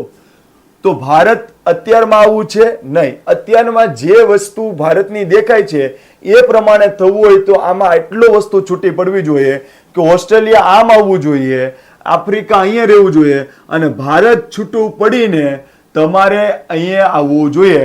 તો ઇન્ડો ઓસ્ટ્રેલિયન પ્લેટમાં ઓસ્ટ્રેલિયન પ્લેટ આ બાજુ મૂવ કરી જે મોટી પ્લેટ છે અને ઇન્ડિયન પ્લેટ એ નાની પ્લેટ છે જે મૂવ ઉત્તર તરફ કરી. તો અહીંથી સવાલ આવશે કે આફ્રિકાથી ઇન્ડિયન પ્લેટ છૂટી પડીને કઈ દિશામાં મૂવ કરી? ઉત્તર દિશામાં. ઇન્ડિયન પ્લેટથી ઓસ્ટ્રેલિયન પ્લેટ છૂટી પડીને કઈ દિશામાં મૂવ થઈ? પૂર્વ દિશામાં. હવે ધ્યાન આપજો. ક્લાસ 1-2 વાળા વિદ્યાર્થી, તમે ક્યાંક વાંચતા હશો ને તો તમને કન્ફ્યુઝ થતું હશે. ધ્યાનથી સાંભળી લેજો એટલે તમને કોઈ દિવસ ભૂલ પડે નહીં. તો તમારા માટે એટલું યાદ રાખજો કે તમારે આવો શબ્દ ક્યાંક વાતમાં વાંચવામાં આવશે, પ્રાયદ્વીપીય ભારત. અને બીજો શબ્દ આવે છે બાહ્ય પ્રાયદ્વીપીય ભારત.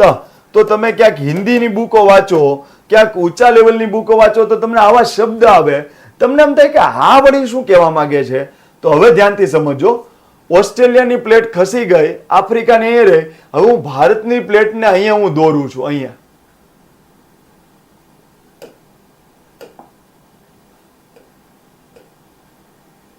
આ પ્લેટ હું અહીંયા દોરું છું. આ પ્લેટ ખસીને અહીંયા આવી, આ પ્લેટ ખસીને અહીંયા આવશે અને પછી આ પ્લેટ અહીંયા જોડાવાનો પ્રયત્ન કરશે. તો આ પ્લેટ ઉત્તરમાં મુવમેન્ટ કરે છે. તો જ્યારે આ પ્લેટ આફ્રિકાથી છૂટી પડીને આપણી આજુબાજુમાં ઉપર જતી હતી ત્યારે તમે જુઓ તેથી સમુદ્રમાંથી પસાર થાય તો એની ચારે બાજુ દરિયો થાય કે ન થાય? થાય. ઓકે, તો આ કરોડો વર્ષ પહેલા જ્યારે આ નીચેનો ભાગ આફ્રિકાથી છૂટો પડીને ભારતના ભાગને ન જોડાયો ત્યાં સુધી રસ્તામાં એ શું હતો? દ્વીપ હતો. જોઈ લ્યો તમે. આફ્રિકાથી છૂટી પડીને ભારતનો ભાગ ઉપર સુધી જોઈન્ટ ન થાય ત્યારે દરિયામાંથી જે પસાર થતો હતો, ડ્રિફ્ટ થઈને આમ આવતો હતો, ત્યારે એની ચારે બાજુ પાણી રહેતું હતું. જો અત્યારમાં જે ભારત છે એમાં આ ભાગની ચારે બાજુ પાણી નથી. અહીંયા જ પાણી છે, અહીંયા જ છે ને અહીંયા છે. અહીંયા હવે પાણી નથી. તો ત્યારે અત્યારમાં એને દ્વીપ ન કહેવાય. પહેલા નીચેનો ભાગ દ્વીપ હતો કારણ કે એની ચારે બાજુ પાણી હતું. તો આ ભારતના ભાગને કહેવાય પ્રાયદ્વીપીય ભારત. શું કામ પ્રાયદ્વીપીય? પ્રાય એટલે કે પહેલા, દ્વીપ એટલે કે ટાપુ. તો પ્રાયદ્વીપીય ભારત એટલે કયું ભારત? હિમાલય પર્વતમાળાથી નીચેનું જેટલું ભારત છે એને કહેવાય પ્રાયદ્વીપીય ભારત. કેમ? તો આફ્રિકાથી ભારતનો નીચેનો ભાગ છૂટો થઈને ઉપર આવતો હતો ત્યારે આટલો ભાગ એવો હતો કે એની ચારે બાજુ પાણી રહેતું હતું, એટલા માટે એ દ્વીપ હતો. આજે કે પહેલા તો એને કહેવાય પ્રાયદ્વીપીય ભારત. તો બાહ્ય પ્રાયદ્વીપીય ભારત કોને કહેવાય? તો પ્રાયદ્વીપ જે હતો એનાથી ઉપરનો ભાગ જે પેલા દ્વીપ નહોતો એટલે એને બહાર રાખો, તો હિમાલયથી ઉપરનું જે ભારત હોય એને પ્રાયદ્વીપીય નો કહેવાય, એને કહેવાય બાહ્ય પ્રાયદ્વીપીય ભારત. નો સમજાયું તો ચિંતા નહીં કરતા, આમાં કોઈ આપણે નુકસાન થવાનું નથી. આટલું ક્લિયર? હવે મુદ્દાની વાત આવે છે. જુઓ, હવે તમારે નોલેજ અપ્લાય કરવાનું છે. જોઈ લો, સાંભળજો, ધ્યાનથી જુઓ. હિમાલયની રચના કેમ થઈ? ઓકે, હવે મને કહો કે આ ઇન્ડિયન પ્લેટ છે, બરોબર? ઇન્ડિયન પ્લેટ ઉપર તરફ આવી રહી છે, તો આ અહીંયા એવી ઘટના નહીં બને કે આ યુરેશિયન પ્લેટ અહીંયા છે, એમાં આ ભારતનો ઉપરનો ભાગ છે, નીચેથી પ્લેટ આવી, ઇન્ડિયાનો જે નીચેનો ભાગ આવ્યો એને આપણે ઇન્ડિયન પ્લેટ કહીએ છીએ. તો આ બે પ્લેટ એકબીજાની નજીક આવે તો આ દરિયાના તળ ઉપર દબાણ થાય, તો દરિયાનું તળ આવી રીતના બહાર નહીં નીકળે?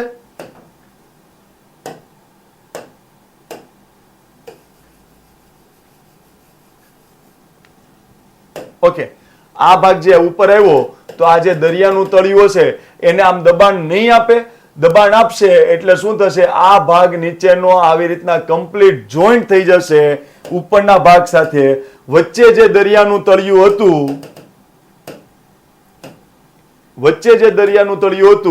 એ ઉચકાઈને અહીંયા આવી રીતના બની જશે. દરિયાનું પાણી સાઈડ પર ખસી ગયું, બે ભાગ જોઈન્ટ થઈ ગયા, અને વચ્ચેનો જે દરિયાનું તળિયું હતું એ ભાગ ઉચકાઈને અહીંયા પર્વતમાળા બની ગઈ, જેને કહેવાય હિમાલય પર્વતમાળા. જેને કહેવાય હિમાલય પર્વતમાળા. તો ધ્યાનથી ઓબ્ઝર્વ કરજો, મેં ઘણી મહેનત કરી છે. પાણી ન થાય એવું પ્રયત્ન કરજો. કે પેન્ઝિયા હતો, એમાંથી બે ટુકડા પડ્યા અંગારાલેન્ડ અને ગોંડવાનાલેન્ડ. ભારતનો ઉપરનો ટુકડો અંગારાલેન્ડમાં હતો, નીચેનો ટુકડો ગોંડવાનાલેન્ડમાં આફ્રિકા અને ઓસ્ટ્રેલિયા સાથે જોડાયેલો હતો. વચ્ચે હતો તેથીસ સમુદ્ર, એટલે ઉપર યુરેશિયન પ્લેટ થઈ અને નીચે ઇન્ડો ઓસ્ટ્રેલિયન પ્લેટ થઈ. વચ્ચે તેથીસ સમુદ્ર છે. હવે જે અત્યારની રચના છે એ પ્રમાણે આફ્રિકાથી ભારતનો ભાગ છૂટો થવો જોઈએ અને ભારતથી ઓસ્ટ્રેલિયાનો ભાગ છૂટો થવો જોઈએ. ઓસ્ટ્રેલિયન પ્લેટ પૂર્વ બાજુ જવી જોઈએ અને ઇન્ડિયન પ્લેટ ઉત્તર તરફ જવી જોઈએ. તો ઇન્ડિયન પ્લેટ ઉત્તર તરફ આવે છે તો યુરેશિયન પ્લેટ તો સ્થિર છે, એ ગતિ નથી કરતી, પણ ઇન્ડો ઓસ્ટ્રેલિયન પ્લેટ ઉપર તરફ આવે છે એટલે બે પ્લેટ વચ્ચે અભિસારીની પ્લેટ બની. જુઓ, નજીક આવી રહી છે, અને નજીક આવે એટલે વચ્ચેનો જે ભાગ હોય એના પર દબાણ કરે એટલે ઉચકાય. તો વચ્ચે હતું તેથીસ સાગરનું તળિયું, તો એ ઉચકાણું એટલે દરિયાનું પાણી આ બાજુ ખસી ગયું, આ બાજુ ખસી ગયું, આ બે ભાગ જોઈન્ટ થઈ ગયા અને હિમાલય પર્વતમાળા બની ગઈ. તો બે પ્લેટો જ્યારે નજીક આવે ત્યારે વચ્ચેના જમીન ભાગ ઉપર દબાણ થાય તો એ ઉચકાય, એમાંથી ગેડ પર્વત બને. આવું કેટલાને યાદ છે? જો એટલાને યાદ હોય તો તમને એટલા સવાલના જવાબ આવડવા જોઈએ. હિમાલય કેવી પર્વતમાળા છે? ગેડ પર્વતમાળા. તો પ્લેટો નજીક આવવાથી બન્યો હોય કે દૂર જવાથી? નજીક આવવાથી. પ્લેટો નજીક આવવાથી બન્યો હોય તો એ કઈ પ્લેટોથી હિમાલય બન્યો હોય? અભિસારી પ્લેટથી. જો પ્લેટો નજીક આવવાથી જમીનનો ભાગ ઉચકાઈને પર્વતમાળા બનતી હોય તો એ કયા બળના લીધે? તો સંપીડનાત્મક બળ, દબાણ બળ અથવા તો કમ્પ્રેસિવ ફોર્સના લીધે હિમાલયનું નિર્માણ થયું છે. હિમાલયનું નિર્માણ બે પ્લેટો નજીક આવવાથી બન્યું હોય તો એ કઈ બે પ્લેટો નજીક આવવાથી બન્યું? તો કહેવાનું યુરેશિયન પ્લેટ અને ઇન્ડિયન પ્લેટ. ઓકે, તો ઉપર કઈ પ્લેટ છે? Eurasian plate. નીચે કઈ પ્લેટ છે? Indian plate. આ બે ભાગ જોઈન્ટ થાય ત્યારે કઈ પર્વતમાળા બની? હિમાલય. તો એનો મતલબ એમ કે યુરેશિયન પ્લેટ ને ઇન્ડો ઓસ્ટ્રેલિયન પ્લેટ જોઈન્ટ થઈ એની એક્ઝેક્ટ ઉપર હિમાલય પર્વતમાળા છે, એક્ઝેક્ટ ઉપર. હજુ પણ આ પ્લેટો હલનચલન કરતી હોય તો મને કહો પ્લેટો હલનચલન કરે એટલે તમે એમ કહેશો એકચ્યુઅલી મને મજા આવે છે, એટલે ભાગ ભૂકંપ આવે તો હિમાલયની એક્ઝેક્ટ નીચે યુરેશિયન પ્લેટ ને ઇન્ડો ઓસ્ટ્રેલિયન પ્લેટ આવી રીતના છે, તો હિમાલય પર્વતમાળામાં સૌથી વધુ ભૂકંપ આવે છે ભારતમાં. એટલે આગળ જઈને આપણે ભણવાના છીએ કે જ્યાં ભૂકંપની સંવેદના વધુ હોય એને આપણે ઝોન 5માં મૂકીએ છીએ. તો હિમાલય પર્વતમાળા ભારતના જે રાજ્યમાંથી પસાર થતી હશે ત્યાં ભૂકંપની સંભાવના સૌથી વધુ હશે, કારણ કે ઝોન 5 વિસ્તારમાં આવેલો છે, કારણ કે એની એક્ઝેક્ટ નીચે યુરેશિયન પ્લેટ અને ઇન્ડો ઓસ્ટ્રેલિયન પ્લેટ આવી રીતના અડેલી છે. એક પણ પ્લેટ આમ તેમ ખસશે એટલે ભૂકંપ આવશે. તો હિમાલયમાં સૌથી વધુ ભૂકંપ આવે ઝોન 5. હું આગળ જઈને તમને એમ કહીશ કે હિમાલય એટલા રાજ્યમાંથી પસાર થાય છે, તો તમારે એટલું યાદ રાખવાનું એટલા રાજ્યમાં ભૂકંપની સંભાવના વાળું ઝોન 5 હાઈ રિસ્ક વાળું ક્ષેત્ર હોય ને હોય જ. એટલું બધાને ક્લિયર? બધાને ઓકે, ડન. હવે બીજો સવાલ એ થાય કે આ ઇન્ડિયન પ્લેટે નોર્થવર્ડ મુવમેન્ટ કરી તો એ કેટલા કિલોમીટર કરી હશે? તો એટલું યાદ રાખજો, 6000 કિલોમીટર જેટલું અંતર એને નીચેથી ઉપર તરફ કાપ્યું છે. તો આશરે કેટલા કિલોમીટરનું અંતર કાપીને ઇન્ડિયન પ્લેટ યુરેશિયન પ્લેટ સાથે જોઈન્ટ થઈ? તો 6000 કિલોમીટર જેટલું. આટલું ક્લિયર? શું હિમાલય એ વાસ્તવિકમાં સમુદ્રનું તળ ઉચકાવાથી બન્યું છે? યસ. તો એ કયા સમુદ્રનું તળ ઉચકાવાથી બન્યું છે? તેથીસ સાગર. તો શું હિમાલયમાં સમુદ્ર સંબંધિત જીવો અને એના અશ્મિઓ હોય? તો હોય. હિમાલયમાં સમુદ્ર જીવોના અશ્મિઓ જોવા મળશે, કારણ કે વાસ્તવિકમાં એ તેથી સમુદ્ર હતું, એનું તળિયું ઉચકાઈને જ બન્યો છે, એટલા માટે એનામાં સમુદ્ર જીવોના અશ્મિઓ જોવા મળે છે. અહીંયા ફરીથી યાદ રાખજો કે હિમાચલ પ્રદેશ રાજ્યમાં મંડી આવી છે, મંડી. ત્યાં આગળ એક દ્રાંગ નામનો વિસ્તાર છે, ત્યાંથી મીઠાના ખડકો મળે છે. એ મીઠાના ખડકોને દળીને જે મીઠું બનાવવામાં આવે એને આપણે રોક સોલ્ટ કહીએ છીએ. સોલ્ટ એટલે મીઠું, અને ખડકને ઇંગ્લિશમાં કહેવાય રોક, તો એને કહેવાય રોક સોલ્ટ. જેને આપણા મમ્મી એમ કહે છે કે અમે બહાર રહીશું તો સિંધો મીઠું જ નાખીશું, અમે બીજું કાંઈ નહીં કરીએ. તો મમ્મી જે સિંધો મીઠું બોલે છે એને ઇંગ્લિશમાં કહેવાય રોક સોલ્ટ, જે મીઠાના ખડકોમાંથી બને છે. આવા મીઠાના ખડકો હિમાચલ પ્રદેશ રાજ્યના મંડીમાં આવ્યા છે. હવે તમને એમ થાય કે હિમાચલ પ્રદેશ જે રાજ્ય છે ભારતનું અહીંયા હોય, એને કોઈ દરિયો લાગુ પડતો નથી, છતાં કેમ અહીંયા મીઠાના ખડકો આવેલા છે? તો હિમાલયની રચના જે થઈ એ હિમાલયની રચના એ દરિયાનું તળિયું ઉચકાવાથી જ બન્યો છે. જ્યારે આ નિર્માણ ક્રિયા થતી હોય ત્યારે દરિયાનું પાણી ખડકોમાં ફસાઈ જાય અને સુકાઈ જાય, તો એ બેઠે બેઠા મીઠાના ખડકો બની ગયા, જેને આપણે રોક સોલ્ટ કહીએ છીએ. બીજો સવાલ ધ્યાનથી સમજજો, ધ્યાનથી સમજજો કે હજુ આ પ્લેટે આગળ મુવમેન્ટ કરવાનું બંધ નથી કર્યું. આ પ્લેટ હજુ પણ કેટલી મુવમેન્ટ કરે છે? તો એટલું યાદ રાખજો, આ પ્લેટ હજુ પણ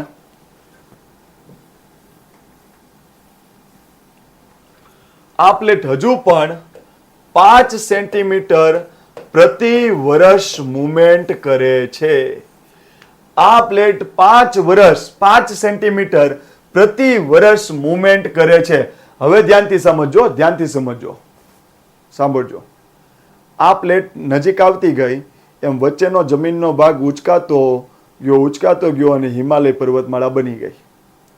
હવે ધ્યાન આપજો કે આ યુરેશિયન પ્લેટ છે એ સ્થિર છે, એ એની જગ્યાએથી ખસતી નથી. ઇન્ડિયન પ્લેટ મૂવેબલ છે, જે એની જગ્યાએથી ખસીને ઉત્તર દિશામાં આવી છે. આ બે જોઈન્ટ થઈ ગઈ, એની ઉપર હિમાલય પર્વતમાળા બની ગઈ. હજુ પણ ઇન્ડો ઓસ્ટ્રેલિયન પ્લેટ આગળ વધવાનું બંધ કરતી નથી. દર વર્ષે 5 સેન્ટીમીટર જેટલી આગળ વધે છે. હવે યુરેશિયન પ્લેટ એમ કે હું ખસું એ બીજી, હું નહીં ખસું, તારે તમતાર જેટલું ખસવું એટલું ખસ. અને ઇન્ડિયન પ્લેટ બંધ નથી થતી, તો હવે શું થશે ખબર છે? જે વધુ વજનવાળી હશે ને એ નીચે આવી રીતના થશે, આમ આમ નીચે જશે અને હલકા વજનવાળી આમ ઉપર ઉચકાશે. તો સેમ આવી ઘટના યુરેશિયન અને ઇન્ડો ઓસ્ટ્રેલિયન પ્લેટ વચ્ચે થઈ રહી છે. ધ્યાનથી સમજજો કે યુરેશિયન પ્લેટ એની જગ્યાએથી ખસી જ નથી, એ ત્યાંની ત્યાં જ રહી. ઇન્ડિયન પ્લેટ મૂવ થઈને જોઈન્ટ થઈ ગઈ અને એના ઉપરના ભાગ ઉપર હિમાલય પર્વતમાળા આવેલી છે. હજુ પણ ઇન્ડિયન પ્લેટે એની મુવમેન્ટ આગળ વધવાની બંધ ન કરી, વર્ષે 5 સેન્ટીમીટર જેટલી આગળ વધે છે. તો હવે ઇન્ડો ઓસ્ટ્રેલિયન પ્લેટનો વજન વધુ છે એટલે એ નીચે રહેશે અને યુરેશિયન પ્લેટનો વજન ઓછો છે એટલે એ ઉપર રહેશે. હવે આવી રીતના ઇન્ડો ઓસ્ટ્રેલિયન પ્લેટ નીચે જઈ રહી છે. તો એક સવાલ એ આવશે કે પ્રતિ વર્ષ ઇન્ડિયન પ્લેટ કેટલી મૂવ થાય છે? 5 સેન્ટીમીટર પ્રતિ વર્ષ. શું યુરેશિયન પ્લેટ અને ઇન્ડો ઓસ્ટ્રેલિયન પ્લેટ જોઈન્ટ થઈ ગઈ છે? થઈ ગઈ છે. શું ઇન્ડિયન પ્લેટે બંધ કરી દીધી મુવમેન્ટ? નહીં, હજુ પણ આગળ વધે છે. તો એક સવાલ તમને પૂછશે, યુરેશિયન પ્લેટની નીચે ઇન્ડો ઓસ્ટ્રેલિયન પ્લેટ ખસી રહી છે કે ઇન્ડો ઓસ્ટ્રેલિયન પ્લેટની નીચે યુરેશિયન પ્લેટ ખસી રહી છે? તો એટલું યાદ રાખજો, આમે વજનદાર હોય ને એ નીચે રહે સાહેબ, હલકા હોય એ ઉપર ઉડે. તો ભારત જે વસ્તુ હોય એ હંમેશા વજનદાર જ હોય. તો નીચેનો ભાગ ઇન્ડિયા વજનદાર છે એટલે એ નીચે ખસી રહી છે યુરેશિયન પ્લેટની નીચે. આટલું ક્લિયર? અહીંયા સુધી ડન બધાને? ઓકે. અને આ થવાના લીધે સતત ભૂકંપ આવી રહ્યા છે, જેનું કારણ છે હજુ પણ આ પ્લેટ આગળ વધવાનું બંધ કર્યું નથી. Okay, done. હવે યાદ રાખજો, નેપાળ વાળા લોકો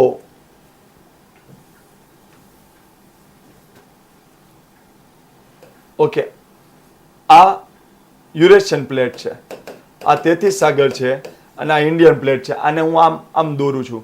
હવે આ પ્લેટ નજીક આવે છે એટલે આ જે તળિયું હતું દરિયામાં એમાં દબાણ થયું એટલે આ ભાગ ઉચકાઈને અહીંયા હિમાલય બન્યો. તો નેપાળ વાળા લોકો જ્યાં આગળ દુનિયાનું સૌથી ઊંચું શિખર છે માઉન્ટ એવરેસ્ટ, જેને માઉન્ટ એવરેસ્ટ નથી કહેતા, એને સાગર માથા કહે છે. કેમ? કારણ કે વાસ્તવિકમાં તેથીસ સાગરનું તળિયું જ ઉચકાઈને આ હિમાલય બન્યો છે. એટલે કે જાણે કે સમુદ્રમાંથી માથું બહાર નીકળવું હોય એવી રીતના હિમાલય બહાર નીકળ્યો છે. એટલા માટે નેપાળ વાળા એને શું કહે છે? આ તો અમારું સાગર માથા છે. પણ એની હાઈટ માપવાનો સૌપ્રથમ પ્રયત્ન કર્યો તો એવરેસ્ટે, એટલા માટે એનું નામ રાખવામાં આવ્યું માઉન્ટ એવરેસ્ટ. તો સમુદ્ર તલના ઉચકાવાથી જ બન્યું જ. એ સમુદ્રનું તલ હતું તેથીસ સાગર. ત્યાં આગળ સમુદ્ર જીવોના અશ્મિઓ પણ જોવા મળે છે. ત્યાં આગળ મીઠાના ખડકો પણ જોવા મળે છે. નેપાળવાળા માઉન્ટ એવરેસ્ટને સાગર માથા કહેવાય છે. આ બધું કોની સાથે કનેક્ટેડ છે? સમુદ્ર સાથે અને તેથીસ સાગર સાથે. આટલું ક્લિયર બધાને? અહીંયા સુધી ડન બધાને? Okay, done. હવે ધ્યાન આપજો. હવે હું શું કરું છું? આપણી પાસે બધી માહિતી આવી ગઈ કે હિમાલય કેવી રીતના બને છે. ઓકે, આ મને કહો તો આ પ્લેટો હજુ બંધ ન થઈ તો હાઈટ વધતી હશે? હિમાલયની હાઈટ વધતી હશે? ઓકે, હિમાલયની હાઈટ વધી રહી છે એવું અનુમાન વધુ લોકો કરી રહ્યા છે. કેમ? જો હિમાલયમાં ભૂકંપ આવે છે એટલે લોકો એમ કહે છે કે ભૂકંપ ત્યારે જ આવે કે આ પ્લેટો એકબીજાની સાથે હલનચલન કરતી હોય. તો એનો મતલબ એમ કે હિમાલયમાં ભૂકંપ આવે છે એટલે આ પ્લેટો હજુ હલનચલન કરે છે. હલનચલન કરવાથી હિમાલય જેવી ઊંચી પર્વતમાળા બની છે. તો તમને એમ નથી ખબર પડતી કે ભૂકંપ હજુ પણ ચાલુ છે એટલે હજુ પણ હલનચલન થાય છે એટલે હજુ પણ કદાચ હિમાલયની હાઈટ વધતી હશે. એટલા માટે દુનિયામાં ચીન અને ભારત એમ કહે છે કે માઉન્ટ એવરેસ્ટની હાઈટ ફરીથી માપવામાં આવે. કારણ કે અમારું માનવું એવું છે કે હજુ પણ હિમાલયમાં ભૂકંપ આવે છે એટલે હિમાલયની નીચેની પ્લેટો હલનચલન કરે છે એટલે હજુ પણ હિમાલયની ઊંચાઈમાં વધઘટ થવાની સંભાવના છે. તો માઉન્ટ એવરેસ્ટની હાઈટ માપવામાં આવે તો ખબર પડે કે એની હાઈટમાં કોઈ વધારો થયો છે. પણ નેપાળ વાળા ના પડે. કેમ? કારણ કે નેપાળની આખી ઇકોનોમી માઉન્ટ એવરેસ્ટને ચડવા માટે જે દુનિયાના રમતવીરો આપે છે એના પર આખી શેરપાની ઇકોનોમી નેપાળની ચાલે છે. નેપાળમાં પર્વતારોહણ કરતી જાતિને આપણે શેરપા કહીએ છીએ. તો આખી ઇકોનોમી એના પર ચાલે છે. ન કરે નારાયણને પહેલા નંબરનું શિખર છે માઉન્ટ એવરેસ્ટ નેપાળમાં, બીજા અને ત્રીજા નંબરનું શિખર છે ભારતમાં, જે આગળના લેક્ચરમાં આપણે ભણી ગયા છે. K2 બીજા નંબરનું ઊંચું શિખર અને કાંચનજંગા ત્રીજા નંબરનું ઊંચું શિખર, આ બે ભારતમાં છે. ન કરે નારાયણને માઉન્ટ એવરેસ્ટ કરતા K2 નું શિખર વધી ગયું હોય તો દુનિયાનું સૌથી વધુ ટુરિઝમ ત્યાં આવી જશે. તો નેપાળ વાળા એમ કે છે કે ના ના ના ના એવું કાંઈ નથી થયું, ઊંચાઈમાં કાંઈ નથી થયું, અમારું જ છે, અમારે માપવાની જરૂર નથી. અને દુનિયાના બાકીના દેશો એમ કે છે માપતો આ નેપાળીનો વહીવટ થાય એવું લાગે છે. Okay, let it be. અહીંયા સુધી ક્લિયર? ઓકે, હવે ધ્યાન આપજો, સાંભળજો.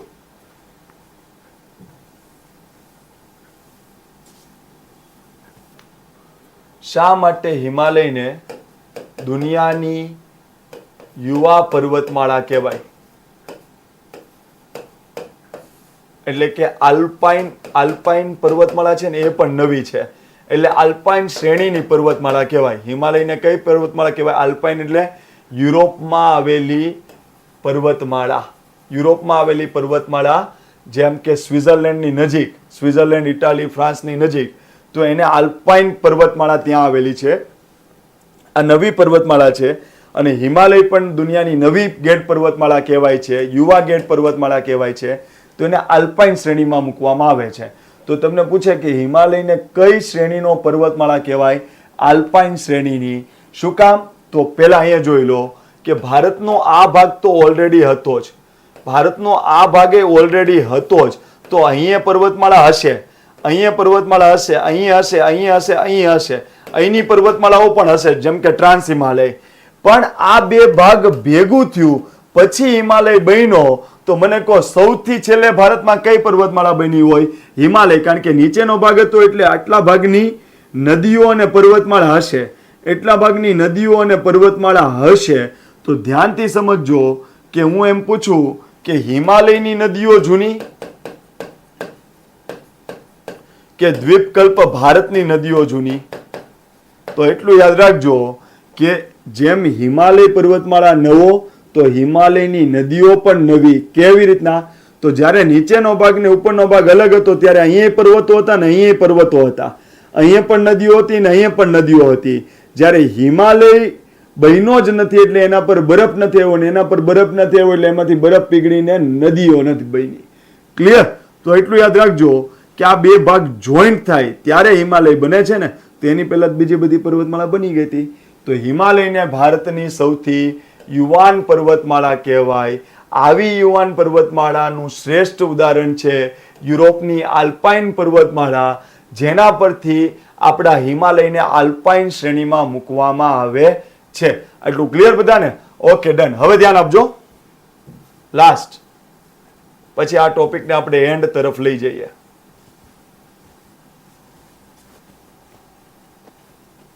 લાસ્ટ જો, આ છે ભારત, આ છે પાકિસ્તાન, આ છે અફઘાન, આ છે ચીનો અને આ છે મ્યાનમાર. આ હતું અંગારાલેન્ડમાં. હવે જ્યારે નીચેનો ભાગ જે હતો એ આમ ધક્કો મારે, આ જોડાયા પેલા આ ભાગ જ્યારે ધક્કો મારે તો હું એમ કહું કે અહીંયા ગેટ પર્વતમાળા બની, તો તમને એમ ખબર પડી કે હું ધારો કે ઓકે અહીંયા માટી હોય બરાબર, તો હું આને ધક્કો મારું તો આ માટી આમાં મુચકાઈને આમ આવે, તો આ ભાગ આને ધક્કો પણ મારે ને તો પાછળ પણ આવી રીતના ઉચકાવ થશે કે નહીં થશે? થશે. તો ધ્યાનથી સમજજો કે જ્યારે નીચેનો ભાગ ભારત સાથે જોઈન્ટ થયો એટલે આ ભાગ ઉચકાઈને આમ બન્યું, તો આ ભાગે પાછળ ધક્કો માર્યો હોય કે ન માર્યો હોય? માર્યો હોય. એટલે અહીંયા પણ ગેટ પર્વતમાળા બનવી જોઈએ, અહીંયા પણ ગેટ પર્વતમાળા બનવી જોઈએ, અહીંયા પણ ગેટ પર્વતમાળા બનવી જોઈએ, અને અહીંયા પણ ગેટ પર્વતમાળા બનવી જોઈએ, અને અહીંયા પણ બનવી જોઈએ. હવે હું તમારી બુદ્ધિ ક્ષમતા માપીશ, કારણ કે મેં આગળ કંઈક ભણાવેલું છે. હવે મારો સમય આવ્યો છે મારે તમને પૂછવાનો, તો સાંભળજો. આ છે ઇન્ડો ઓસ્ટ્રેલિયન પ્લેટ, આ છે યુરેશિયન પ્લેટ. આ જ્યારે બે પ્લેટો જોડાણી એટલે આ બધો ભાગ પાછળ ગયો એટલે ચીનમાં એક ગેટ પર્વતમાળા બની, એનું નામ છે કુંગફુ, એની જગ્યાએ કુનલુન શાહ પર્વતમાળા ચીનમાં. ઓકે, સલમાન ખાન પાકિસ્તાનમાં, સુલેમાન પર્વતમાળા પાકિસ્તાનમાં, અફઘાનિસ્તાનમાં હિન્દકુશ પર્વતમાળા, પછી મ્યાનમારમાં આરાકાન યોમા પર્વતમાળા, આરાકાન યોમા પર્વતમાળા, અને આ છે આંદામાન નિકોબાર. યાદ કરો, મેં તમને કીધું હતું કે આંદામાન નિકોબાર એ આરાકાન યોમાનો વિસ્તૃત ભાગ છે. આરાકાન યોમા એ હિમાલયનો વિસ્તૃત ભાગ છે. હિમાલયનો જ ભાગ સુલેમાન પર્વતમાળા કહેવાય. તો આ જે ભાગ બન્યો સુલેમાન, હિમાલય, આરાકાન યોમા, આંદામાન નિકોબાર એ વાસ્તવિકમાં સમુદ્રની નજીક આવેલું તળ જ છે. જ્યારે એના પર દબાણ થયું ત્યારે આ ભાગ માપસર ઉચકાઈને આવ્યો, એટલે એની જે ટોચો હતી એ બહાર નીકળી, પણ આજુબાજુમાં પાણી તો રહી ગયું, એટલે ટોચો ટાપુ બની ગઈ. પણ આ ભાગ કમ્પ્લીટ ઉચકાઈ ગયો, એટલે અહીંયા આરાકાન યોમા બની. આ ભાગ કમ્પ્લીટ ઉચકાણો એટલે અહીંયા હિમાલય પર્વતમાળા બની, અને આ ભાગ પણ ઉચકાણો એટલે અહીંયા સુલેમાન પર્વતમાળા બની. તો એટલું યાદ રાખજો કે આપણે જે ભણ્યા એ જ થિયરીમાં કેટલી વસ્તુ આવી જશે. તો એટલી વિશ્વની જીઓગ્રાફીમાં એટલું યાદ રાખવાનું છે. કુનલુન શાહ પર્વતમાળા કયા દેશમાં આવી છે? ચીનમાં. હિન્દકુશ પર્વતમાળા કયા દેશમાં આવી છે? અફઘાનિસ્તાનમાં. સુલેમાન પર્વતમાળા કયા દેશમાં આવી છે? પાકિસ્તાનમાં. આરાકાન યોમા કયા દેશમાં પર્વતમાળા આવી છે? મ્યાનમારમાં. આંદામાન નિકોબાર ક્યાં આવ્યું છે? ભારતમાં. શું આ બધી જ વસ્તુઓ યુરેશિયન પ્લેટ અને ઇન્ડો ઓસ્ટ્રેલિયન પ્લેટના દબાણથી બની છે? એટલે એને ગેડ પર્વત કહેવાય. એટલું ક્લિયર બધાને? ડન. એટલું મહા મહેનતથી બોલ્યો છું. આશા છે કે તમને સમજાયું હશે. આ સમજાયું હોય તો પછી ભૂગોળમાં કઈ બાકી નથી, આપણે યાદ ન રહે એવું. એટલું ક્લિયર? આને જનરલી બધા ઇગ્નોર કરતા હોય કે એવું કઈ નહીં કહેવાનું, બે પ્લેટો નજીક આવીને થઈ ગયું, વાત પૂરી. ક્લિયર? તો ખાસ એવી રીતના આપણે કરવાનું નથી, સમજવાનું છે. હું પ્રયત્ન કરીશ અને મને વિશ્વાસ છે કે તમને સમજાઈ જશે. બાકી તમને ન સમજાય તો તમારા બે શબ્દ સાંભળવા માટે હું તૈયાર છું. એક ફોન ઘુમાવી દેવાનો કે નથી સમજાણું. આટલું ક્લિયર? Okay, done. હવે એક લાસ્ટ જોઈને આપણે છૂટા થઈએ. તો જો ઉત્તર અમેરિકા ખંડ છે એ ખસીને આ બાજુ આવ્યો, દક્ષિણ અમેરિકા ખંડ ખસીને આ બાજુ આવ્યો, ઓસ્ટ્રેલિયા ખંડ ખસીને આ બાજુ આવ્યો, આફ્રિકા ખસીને વિષુવવૃત્ત તરફ આવ્યો, યુરોપ ખસીને વિષુવવૃત્ત તરફ આવ્યો. તો તમને એટલી ખબર પડે છે કે તમે આને દક્ષિણ અમેરિકન પ્લેટ કહો છો, તમે આને ઉત્તર અમેરિકન પ્લેટ કહો છો, તમે આને આફ્રિકન પ્લેટ કહો છો, તમે આને યુરેશિયન પ્લેટ કહો છો, તમે આને ઓસ્ટ્રેલિયન પ્લેટ કહો છો, અને યાદ કરો આને આપણે પેસિફિક પ્લેટ કહેતા હતા. Pacific plate. અને આને પણ આપણે કહેતા હતા પેસિફિક પ્લેટ. યાદ આવે છે? ભણાવ્યું તું, યાદ કરો. દુનિયામાં 7 મોટી પ્લેટો છે. તો તમને એટલી ખબર પડે છે કે ખંડ પ્રવહન સિદ્ધાંત અનુસાર અહીંયા પેસિફિક મહાસાગર હતું એટલે પેસિફિક પ્લેટ હતી. ઉત્તર અમેરિકન પ્લેટ ખસીને આ બાજુ આવી તો પેસિફિક પ્લેટ અને ઉત્તર અમેરિકન પ્લેટ બે એકબીજા પર દબાણ કરે તો આ બાજુનો કોસ્ટ જમીનનો ઉચકાઈને અહીંયા ગેટ પર્વતમાળા બને કે ન બને? જોઈ લો. ક્લિયર? ક્લાસ 3 વાળા વિદ્યાર્થીને ન આવડે તો કઈ વાંધો નહીં, હું કહું એટલું તમારે યાદ રાખી લેવાનું છે. કારણ કે કોમન ટોપિક બે માટે કોમન મૂકવામાં આવ્યો છે, એટલે થોડું વધુ મળી જાય તો ચિંતા કરતા નહીં, પણ યાદ રહેતું હોય તો વેલ એન્ડ ગુડ. તો એટલું યાદ રાખજો, ઉત્તર અમેરિકન પ્લેટ આમ આવે છે તો પેસિફિક પ્લેટ અને ઉત્તર અમેરિકન પ્લેટ વચ્ચે દબાણ થાય એટલે આ કોસ્ટ ઉચકાઈ જશે. એવી જ રીતના દક્ષિણ અમેરિકાની પ્લેટ આમ આવી છૂટી પડીને ગોળવાના લેન્ડથી તો પેસિફિક પ્લેટ બે વચ્ચે દબાણ થયું, અભિસારી પ્લેટ દબાણ થયું એટલે આ બાજુનો કોસ્ટ ઉચકાઈ ગયો. ડન? એટલું ઓકે. હવે ધ્યાન આપજો, ઓસ્ટ્રેલિયન પ્લેટ આમ ખસે છે અને પેસિફિક પ્લેટ અહીંયા આવીને આવી જ છે, તો ઓસ્ટ્રેલિયન પ્લેટ ખસીને આમ આવે એટલે અભિસારી પ્લેટ થઈ એટલે દબાણ થયું, એટલે આ ભાગ ઉચકાઈને અહીંયા કોસ્ટ આમ બની જશે. એમ આફ્રિકન પ્લેટ ઉપર ગઈ તો અહીંયા દબાણ થયું એટલે અહીંયા ઉચકાઈને અહીંયા એક ગેટ પર્વતમાળા બનવી જોઈએ. યુરોપ વિષુવવૃત્ત તરફ આવ્યો તો અહીંનો ભાગ ઉચકાઈને એક ગેટ પર્વતમાળા અહીંયા બનવી જોઈએ. તો દુનિયામાં આટલી ગેટ પર્વતમાળાઓ છે જે તમને યાદ રહેવી જોઈએ. ક્લાસ 1-2 વાળા વિદ્યાર્થીને રીઝન સાથે યાદ રહેવી જોઈએ અને ક્લાસ 3 વાળા વિદ્યાર્થીને એમનેમ યાદ રહી જતી હોય તો પણ ચાલશે. તો એટલું યાદ રાખજો કે ઉત્તર અમેરિકા ખંડમાં યુએસએ છે, ઉત્તર અમેરિકા ખંડમાં યુએસએ છે, યુએસએ આ યુએસએ છે. એમાં માઇકલ જેક્સન થઈ ગયો, માઇકલ જેક્સન, એટલું ક્લિયર. માઇકલ જેક્સન યુએસએ માં થઈ ગયો અને એ રોક સ્ટાર હતો. શું હતો? રોક સ્ટાર. તો રોક સ્ટાર માઇકલ જેક્સન ક્યાં થઈ ગયો? યુએસએ માં. જીવતો છે કે મરી ગયો? મરી ગયો. તો રોક સ્ટાર નો થઈ ગયો એન્ડ. શું બોલ્યો? રોક સ્ટાર નો શું થઈ ગયો? એન્ડ. તો રોક સ્ટાર માઇકલ જેક્સન યુએસએ ઉપરથી યાદ રાખજો ઉપર હોય અને એ જીવે છે, મરી ગયો તો એન્ડ થઈ ગયો. તો અહીંયા રોકીઝ પર્વતમાળા છે. તો ઉત્તર અમેરિકા ખંડના પશ્ચિમ કાંઠા ઉપર એક પર્વતમાળા આવેલી છે, એનું નામ છે રોકીઝ પર્વતમાળા, જે ગેડ પર્વતમાળા છે. દક્ષિણ અમેરિકા ખંડના પશ્ચિમ કાંઠા ઉપર એક પર્વતમાળા આવી છે, એનું નામ છે એન્ડીઝ પર્વતમાળા, જેનો એન્ડ મળતો નથી. કેમ? કારણ કે દુનિયાની સૌથી લાંબામાં લાંબી પર્વતમાળા છે, આશરે 7200 કિલોમીટર જેટલી. તો એન્ડ તો મળતો જ હોય, પણ ખાલી આમ યાદ રાખું છું, એન્ડીઝ નો એન્ડ જ નથી. તો દુનિયામાં સૌથી લાંબામાં લાંબી પર્વતમાળા કઈ છે? એન્ડીઝ પર્વતમાળા. કેટલા કિલોમીટર લાંબી? 7200 કિલોમીટર લાંબી. કયા ખંડમાં આવી? દક્ષિણ અમેરિકા ખંડમાં. પૂર્વ કાંઠા પર કે પશ્ચિમ કાંઠા પર? પશ્ચિમ કાંઠા પર. ભૂલાઈ જાય તો એટલું યાદ રાખજો, રોક સ્ટાર નો એન્ડ થઈ ગયો તો ઉપર રોકીઝ તો નીચે એન્ડીઝ પર્વતમાળા. બે ખંડના પશ્ચિમ કિનારા ઉપર.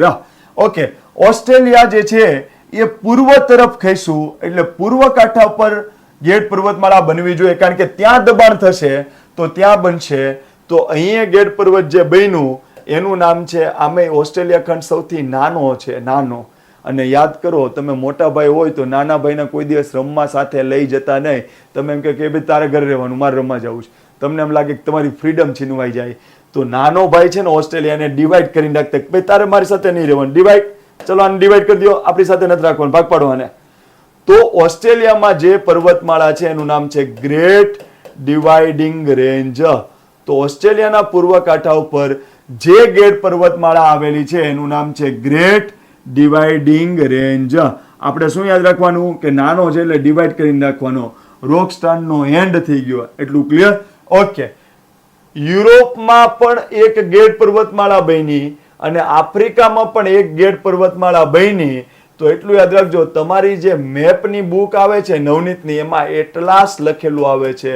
તો આ એટલાસ પર્વતમાળા આફ્રિકા ખંડના ઉત્તર કિનારા પર છે. અને અની સામે આલ્પ્સ પર્વતમાળા એ દક્ષિણ કાંઠા પર છે યુરોપના. આટલું ક્લિયર? તો જો ક્લાસ 3 વાળા વિદ્યાર્થીને એટલું આવડે ને તો ચાલે. યુરોપમાં આલ્પ્સ પર્વતમાળા છે, એની નીચે આવ્યો છે આફ્રિકા ખંડ, એમાં એટલાસ પર્વતમાળા છે. પછી ઉત્તરની નીચે દક્ષિણ અમેરિકા હોય. રોક સ્ટાર નો થઈ ગયો એન્ડ.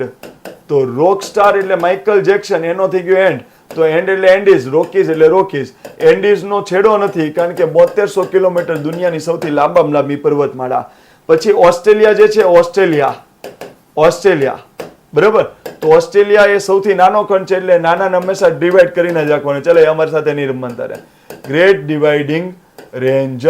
ઓકે.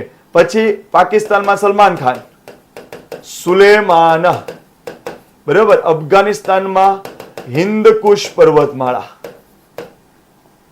અફઘાનિસ્તાનમાં હિન્દકુશ, પાકિસ્તાનમાં સુલમાન, ચીનમાં કુનલુન શાહ, મ્યાનમારમાં આરાકાન યોમા, અને આરાકાન યોમા પૂરું થાય ત્યાંથી આંદામાન નિકોબાર એનો જ ભાગ છે. એટલે આ ભાગ આખો ઉચકાણો. જો જ્યારે ઇન્ડો ઓસ્ટ્રેલિયન પ્લેટ આની સાથે જોઈન્ટ થઈ યુરેશિયન પ્લેટ સાથે, ત્યારે આ ભાગ વચ્ચેનો આખો ઉચકાઈ ગયો.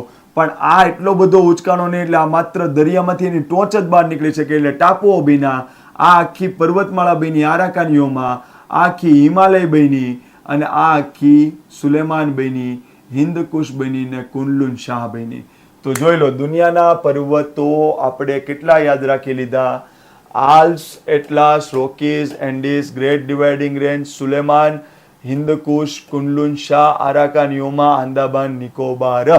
ક્લાસ 3 વાળા વિદ્યાર્થીને એટલું યાદ રાખવું, કારણ કે તલાટીમાં પણ આ વખતે વર્લ્ડ મેપના સવાલો પૂછેલા છે, તો તમારે આ નુકસાનીમાં જશે નહીં. પણ ક્લાસ 1-2 વાળા વિદ્યાર્થીને એટલું યાદ રહેવું જ જોઈએ કે રોકીઝ પર્વતમાળા ઉત્તર અમેરિકાના પશ્ચિમ કાંઠા પર જ કેમ, એન્ડીઝ પર્વતમાળા દક્ષિણ અમેરિકાના પશ્ચિમ કાંઠા પર જ કેમ, ઓસ્ટ્રેલિયામાં ગ્રેટ ડિવાઇડિંગ રેન્જ પૂર્વ કાંઠા પર જ કેમ, આફ્રિકાના એટલાસ એ ઉત્તર કાંઠા પર જ કેમ, અને યુરોપમાં આલ્પ્સ દક્ષિણ કાંઠા પર જ કેમ. તો તમને ક્લાસ 1-2 ના વિદ્યાર્થીને એટલું યાદ રહેવું જોઈએ કે અહીંયા કન્વર્જન્ટ પ્લેટ બને છે. પેસિફિક પ્લેટ ને આ બાજુથી ઉત્તર અમેરિકન પ્લેટ ઉચકાઈ ગયો ભાગ, પેસિફિક પ્લેટ આ બાજુ દક્ષિણ અમેરિકા આવી ગઈ, ઉચકાઈ ગયો Rockies Andes, Pacific plate Australia ઉચકાઈ ગયો Great Dividing Range, African plate ઉચકાઈ ગયો એટલાસ, આલ્પ્સ ઉચકાઈ ગયો આલ્પ્સ. અહીંયા સુધી ક્લિયર? તો હિમાલયના ઉદ્ભવની પ્રક્રિયા આપણે કમ્પ્લીટ પૂરી કરી દીધી. Eurasian plate, Indo Australian plate, Eurasian plate સ્થિર હતી, ઉપર હતી, ઇન્ડો ઓસ્ટ્રેલિયન પ્લેટ નીચે હતી, ગતિશીલ બનતી હતી. એવી રીતના આપણે એક પછી એક જોઈ ગયા. એટલું ક્લિયર બધાને? ડન. અહીં આપણે રાખીએ છીએ. આગળ આપણે ભણશું. ઓકે, ખાલી એટલું યાદ રાખી લો